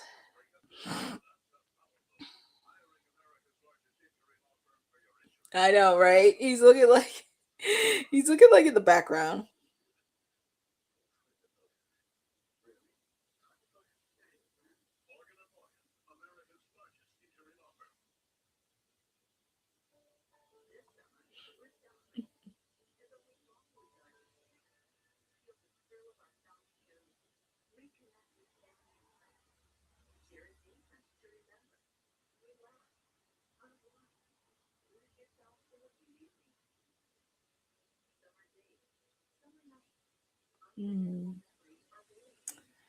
I know. But, guys, this is the main event.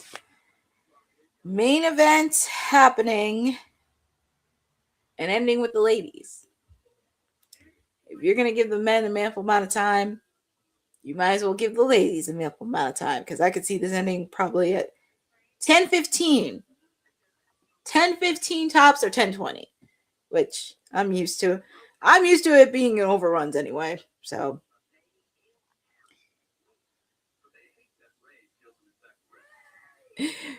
Yes, it's the ladies' time, which I'm not mad at it. I mean, I'm used to it, so I know they better.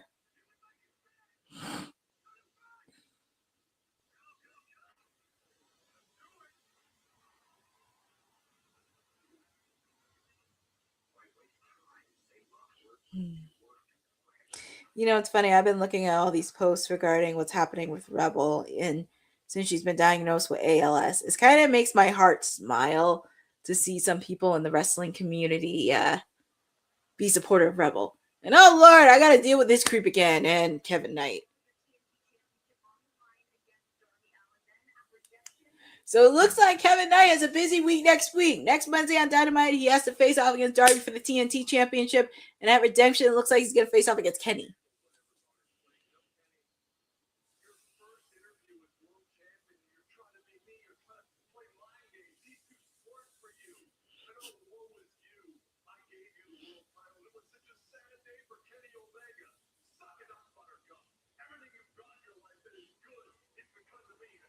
Well, it's not because, well, I will say that's one piece of the puzzle. That's one piece. And look at Speedball. Speedball should be challenging for the TNT title. It's just a matter of time he's going to get it.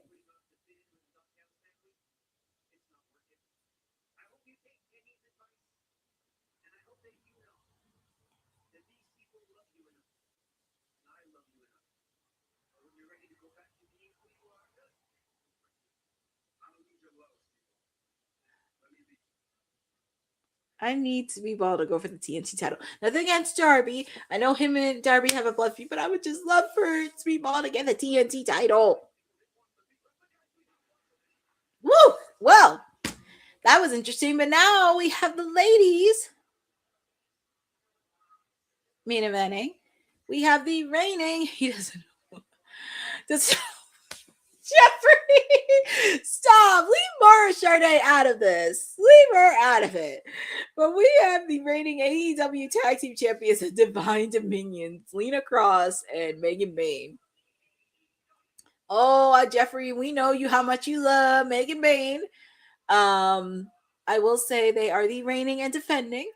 It's very interesting that they mentioned the Brawling Birds, and yeah. It's funny. They mentioned the Brawling Birds and they never faced them. So I hope they do have some fun. But of course, oh, you can't forget about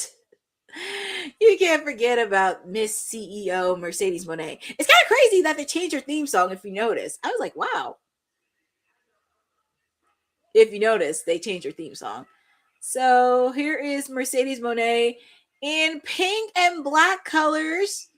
And she actually made a tribute to this to Natalia, by the way, too, which I think that's really, really cool. Because all thanks to her, you got to thank the boat. Because I don't care what anybody says. You got to show respect to the boat. They're showing what happened last Wednesday on Dynamite. Willow Nightingale coming back. And, yeah. Tekla putting the beating. But the Divine Dominion destroying the Sisters of Sin. Mercedes taking out both Tekla and Willow Nightingale. So it looks like there's alliance between Divine Dominions and Mercedes Moné. Hopefully it doesn't end the same way as Camille. And we still don't know what happened to that.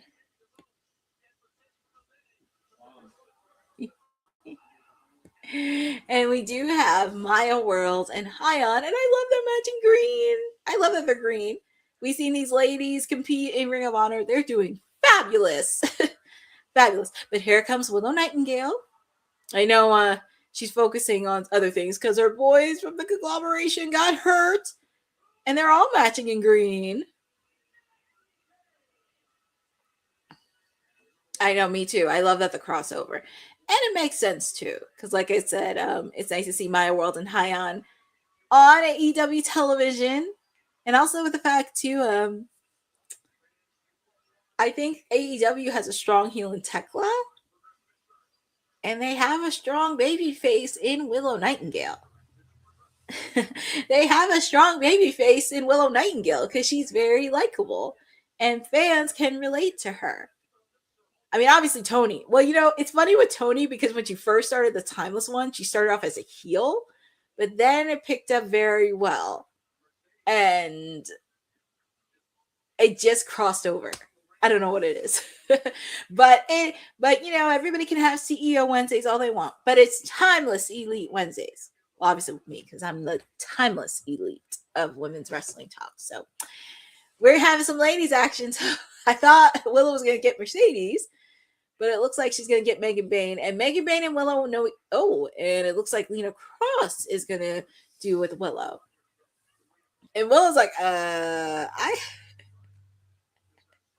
look at that. And look at that.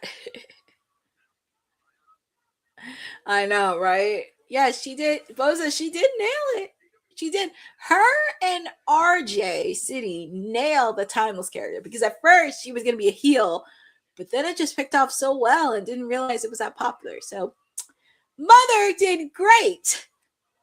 She's still the timeless one to me, but it's just nice to see the revolution. But here we go. Feel free to put in the chat on who you guys got winning this. Do you have Mercedes in the Divine Dominion, or do you have Maya World and Hyan with Willow Nightingale? Tag is made to Milla. It's to the point, pretty much like Marilyn Monroe, because they both have short blonde platinum hair. But yeah.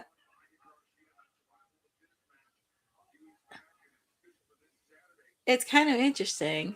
So it's kind of interesting to see this. So this Saturday on Collision, Hikaru Shida is taking on Queen Aminata, which I kind of wish it was on Dynamite because she's the face of TBS, but Jungle Jack Perry is going to be taking on a returning Nick Wayne, who had a trip from New Japan. So we do have that for Collision this weekend. Yes, exactly. Over at Stardom with a Triangle of Madness. Didn't be good so far. Like I said, feel free to put in the chat on who you guys got, and I am very excited for this.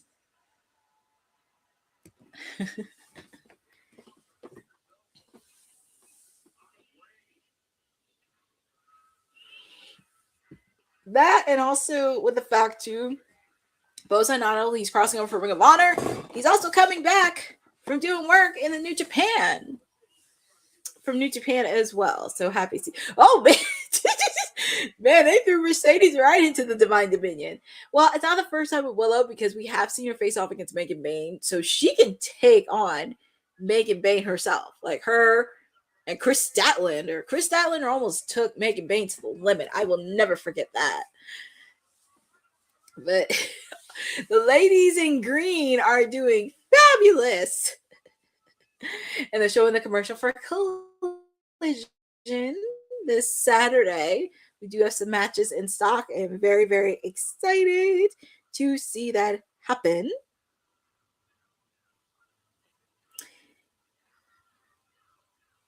And also, I'm on picture-in-picture, but I can still see the match live. So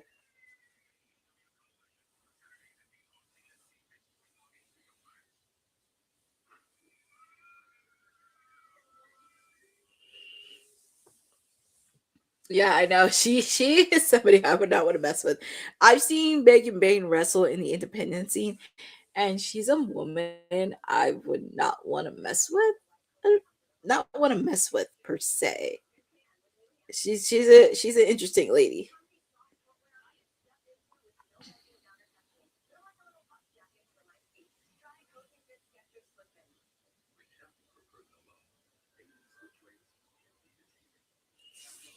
I hope this is like a good one. Like I can see probably ending. Yeah, you know it's crazy. It's kind of crazy. Like she wrestles against men in the Indies. So does Chris Statlander.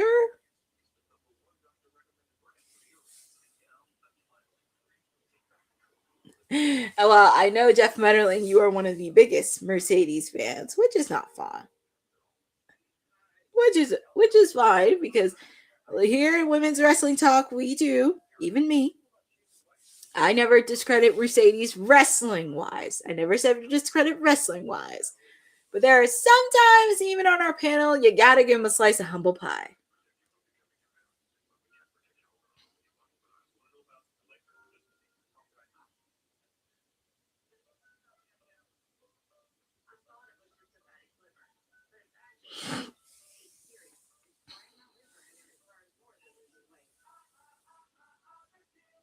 I know, me too, Jeffrey. I'm really happy I'm really happy Maya World is doing great. Even after everything that's happened to her, she has been killing it. And it's crazy with the opening match that they have for 3 minutes.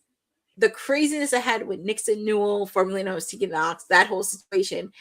And it's crazy how her and Hyan just blew up. They're wrestling in Ring of Honor. Maya World wrestled in Survival of the Fittest at Ring of Honor's Supercard of Honor.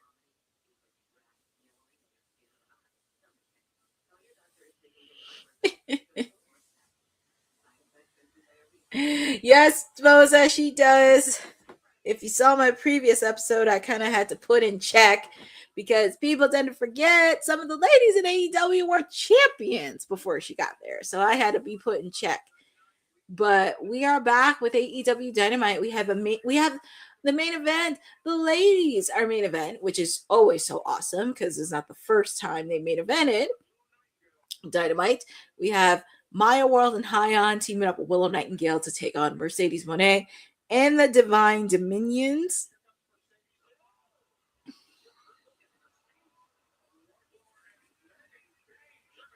I'm not gonna lie, Megan Bayne's no joke. I would not want to mess with her. I would not want to mess with her. I don't care who you are. She would probably kick you in your teeth. But here comes Mercedes with Maya World, which I have to say, they delivered one of the best matches at Forbidden Door. They definitely brought it. And also with the fact, too, Athena had some words to say towards Maya World, which is going to be very interesting because the next pay-per-view is Death Before Dishonor for Ring of Honor. And, Boss Lady and I have been talking about this. How do you handle Athena's, once she gets up the belt, what's next for her? I do think she should be in a blood. I don't want no smoke. You don't want the smoke? Oh, trust me, I can give you the smoke. I can give you smoke in the most delicate way I can. See, I'm not like these people who are gonna trash her, because I will say this: I'm not gonna trash her. But if you can't even appreciate the matches that she put on, then I don't know what to tell you. And plus, she likes to be talked about. She likes all the attention and everything else. I mean, who wouldn't? But here comes Lena Kross with Maya World. Well, yeah, and you can see that. They are chanting CEO in Boston.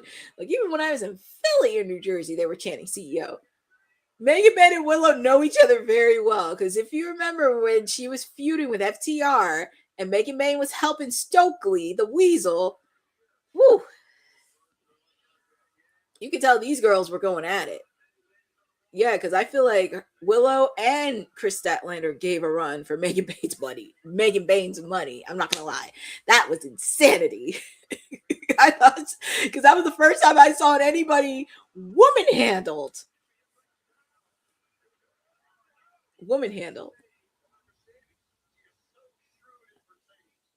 Ooh, that was a nice drop kick. Nice drop kick by Hyan. So great. I can't just, I know, we know, Jeffrey, you got a lot of favorites to handle. But I'm so proud of Maya World and Hyan. It's just, for them to take it from a 3-minute match to this, it's just so incredible to watch these gals and putting a name for themselves in Ring of Honor. I mean, come on. These ladies are giving a run for their money. If you can give the man a certain amount of time, you can give the ladies a certain amount of time. And that's the thing that Boss Man needs to do. Because as I said on WWT Live, he's not stupid. He talks about this from business. It's just the people surround him. That's always my main concern. It's not just him, it's not him. It's just the people who he surrounds himself with. Just to make sure you don't get no corporate yes man, especially if they have no idea what professional wrestling. Because I feel like we've seen that book too many times. We've seen this occur too many times. So we do have the AEW Women's Championship, Tekla versus Willow. We have the AEW National Championship, Andrade taking on Jake Doyle.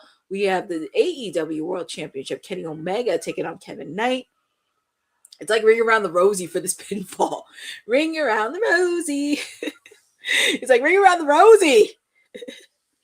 Oh, and a friendly reminder before I forget, there will be a watch along for Redemption.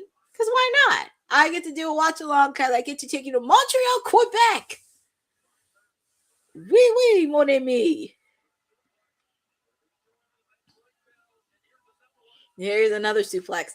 Because like I said, Maya World and Athena is going to happen. Because after what Athena said to her after Forbidden Door, it's going to be very interesting how the road to Ring of Honor Death Before Dishonor is going to look like. Because I feel like Maya World can be the one to dethrone Athena. Because the writing is on the wall. It's just executing it. Ooh, dropkick to the knee. That has to hurt. Oh, man. That has to hurt. Oh, man. That has to hurt. Lena Kross trying to take out Maya World. Credential for Philly. Boza, which one are you talking about for Philly? Because we have so much stuff happening for Philly. It's like insanity. We have NWA coming next week. TNA coming at the end of the month. I mean, yeah, exactly. I think the writing's on the wall for Ring of Honor Death Before Dishonor. So Boza, they did not release the request for media credentials for Ring of Honor Death Before Dishonor yet, but they will soon. They will soon. It's just, we just have to figure out when they're going to release it. Probably after Redemption's over, they'll probably release the request for media credentials. Because I will say the media scrum of Ring of Honor was fun. It was really, really fun. I enjoyed it. Ooh, man, that was a nasty suplex Megan Bayne. Oh, man. Yikes, that has to hurt. But Willow came in. I never forget when she pounced. I never forget when Willow pounced Megan Bayne. I was like, man, that was like the craziest thing. Because I very rarely ever see somebody woman handle. I never seen anybody woman handle Megan Bayne. Outside of her, Chris Statlander. Yeah, because I never seen Jamie Hayter go one-on-one with Megan Bayne. But that's a match I would like to see. Because I feel like Jamie Hayter would beat the absolute piss out of Megan Bayne. Oh, man. I'll never forget. See? Boom! She just gave a pounce to Megan Bayne.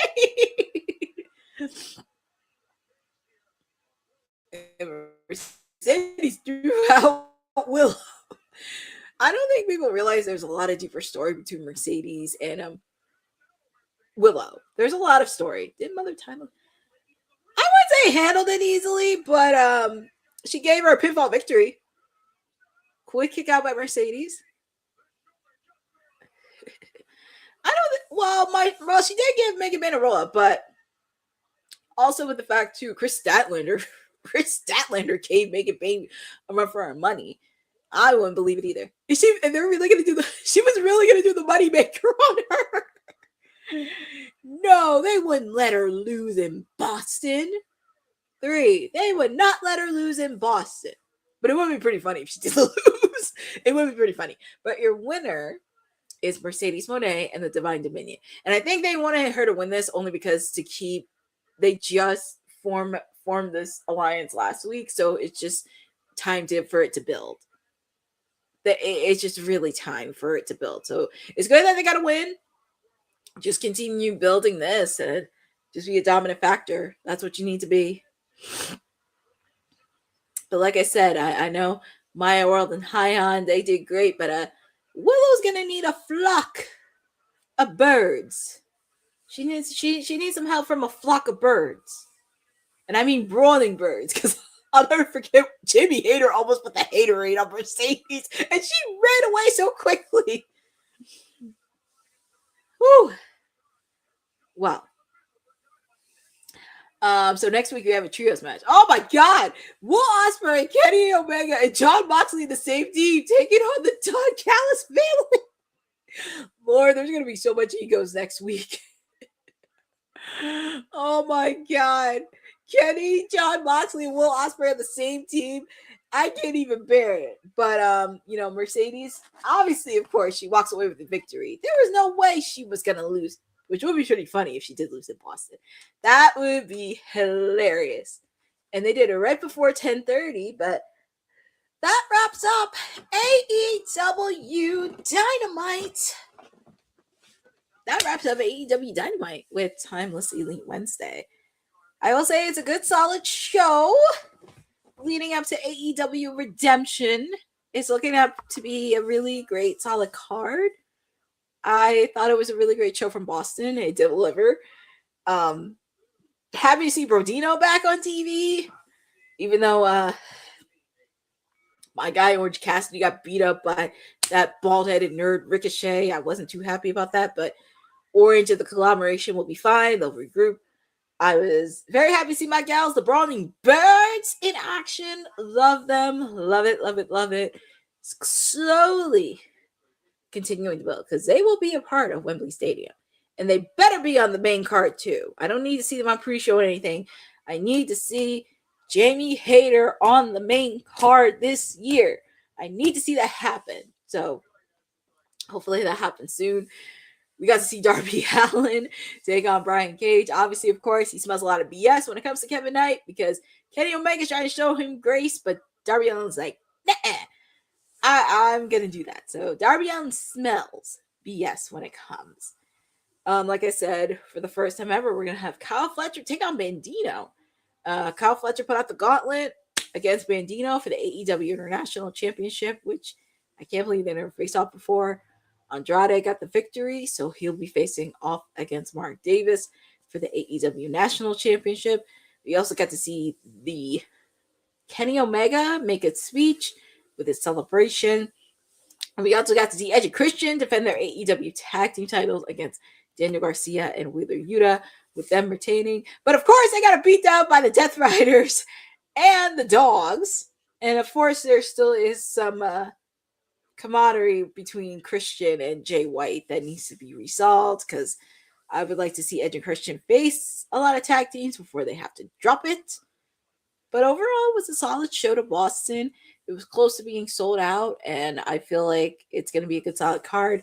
Friendly reminder, there will be a watch-along for Redemption, so yours truly will be handling the watch-along, and who knows, you might get a lot of WWT, my co-host there, but definitely good show, solid show all around, and Redemption's looking shaping up, and even on the road to Wembley, like I said, I know Jeffrey, no Tekla, but like I said, Tekla and the Triangle Madness are getting ready for Stardom this weekend, so hopefully we should find the results probably on Monday when we do WWT Live next week.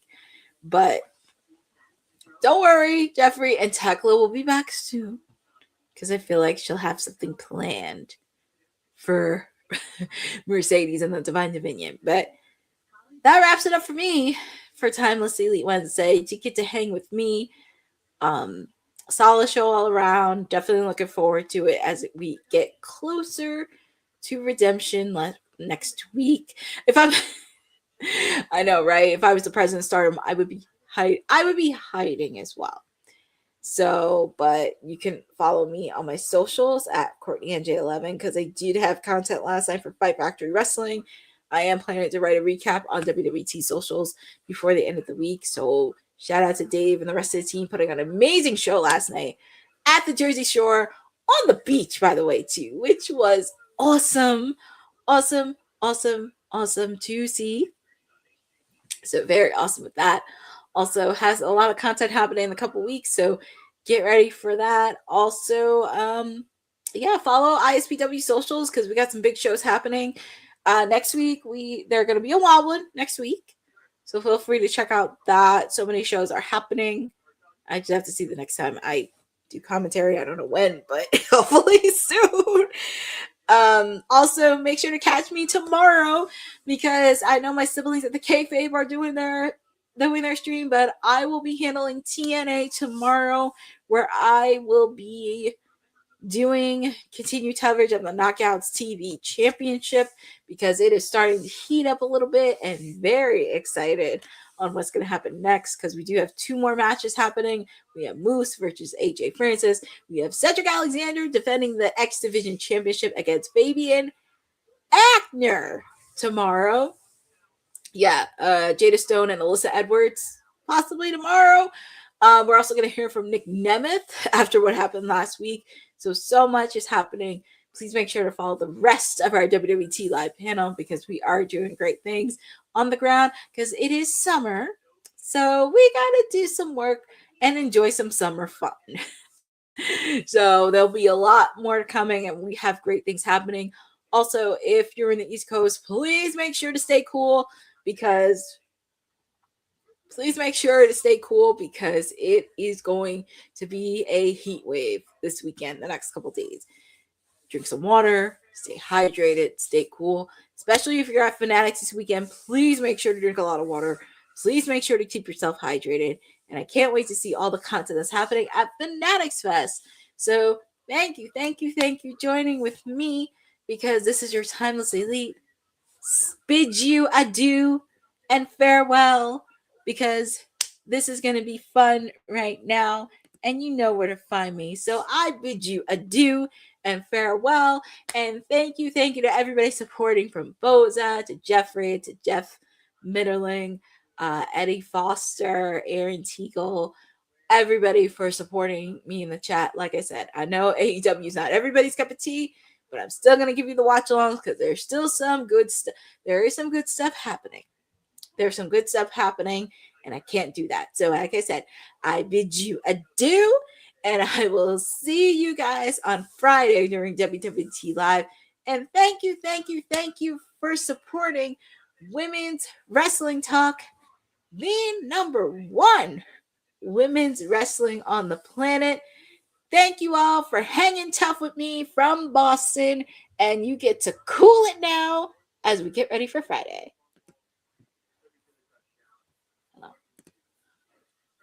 Thanks for joining WWT. Don't forget to like us on all social media platforms at WW Talk Pod. Like and subscribe on all video and audio platforms like yesterday, my G. And check out our website at www.talkpod.com. Thanks for watching Women's Wrestling Talk, the number one women's wrestling network on the planet.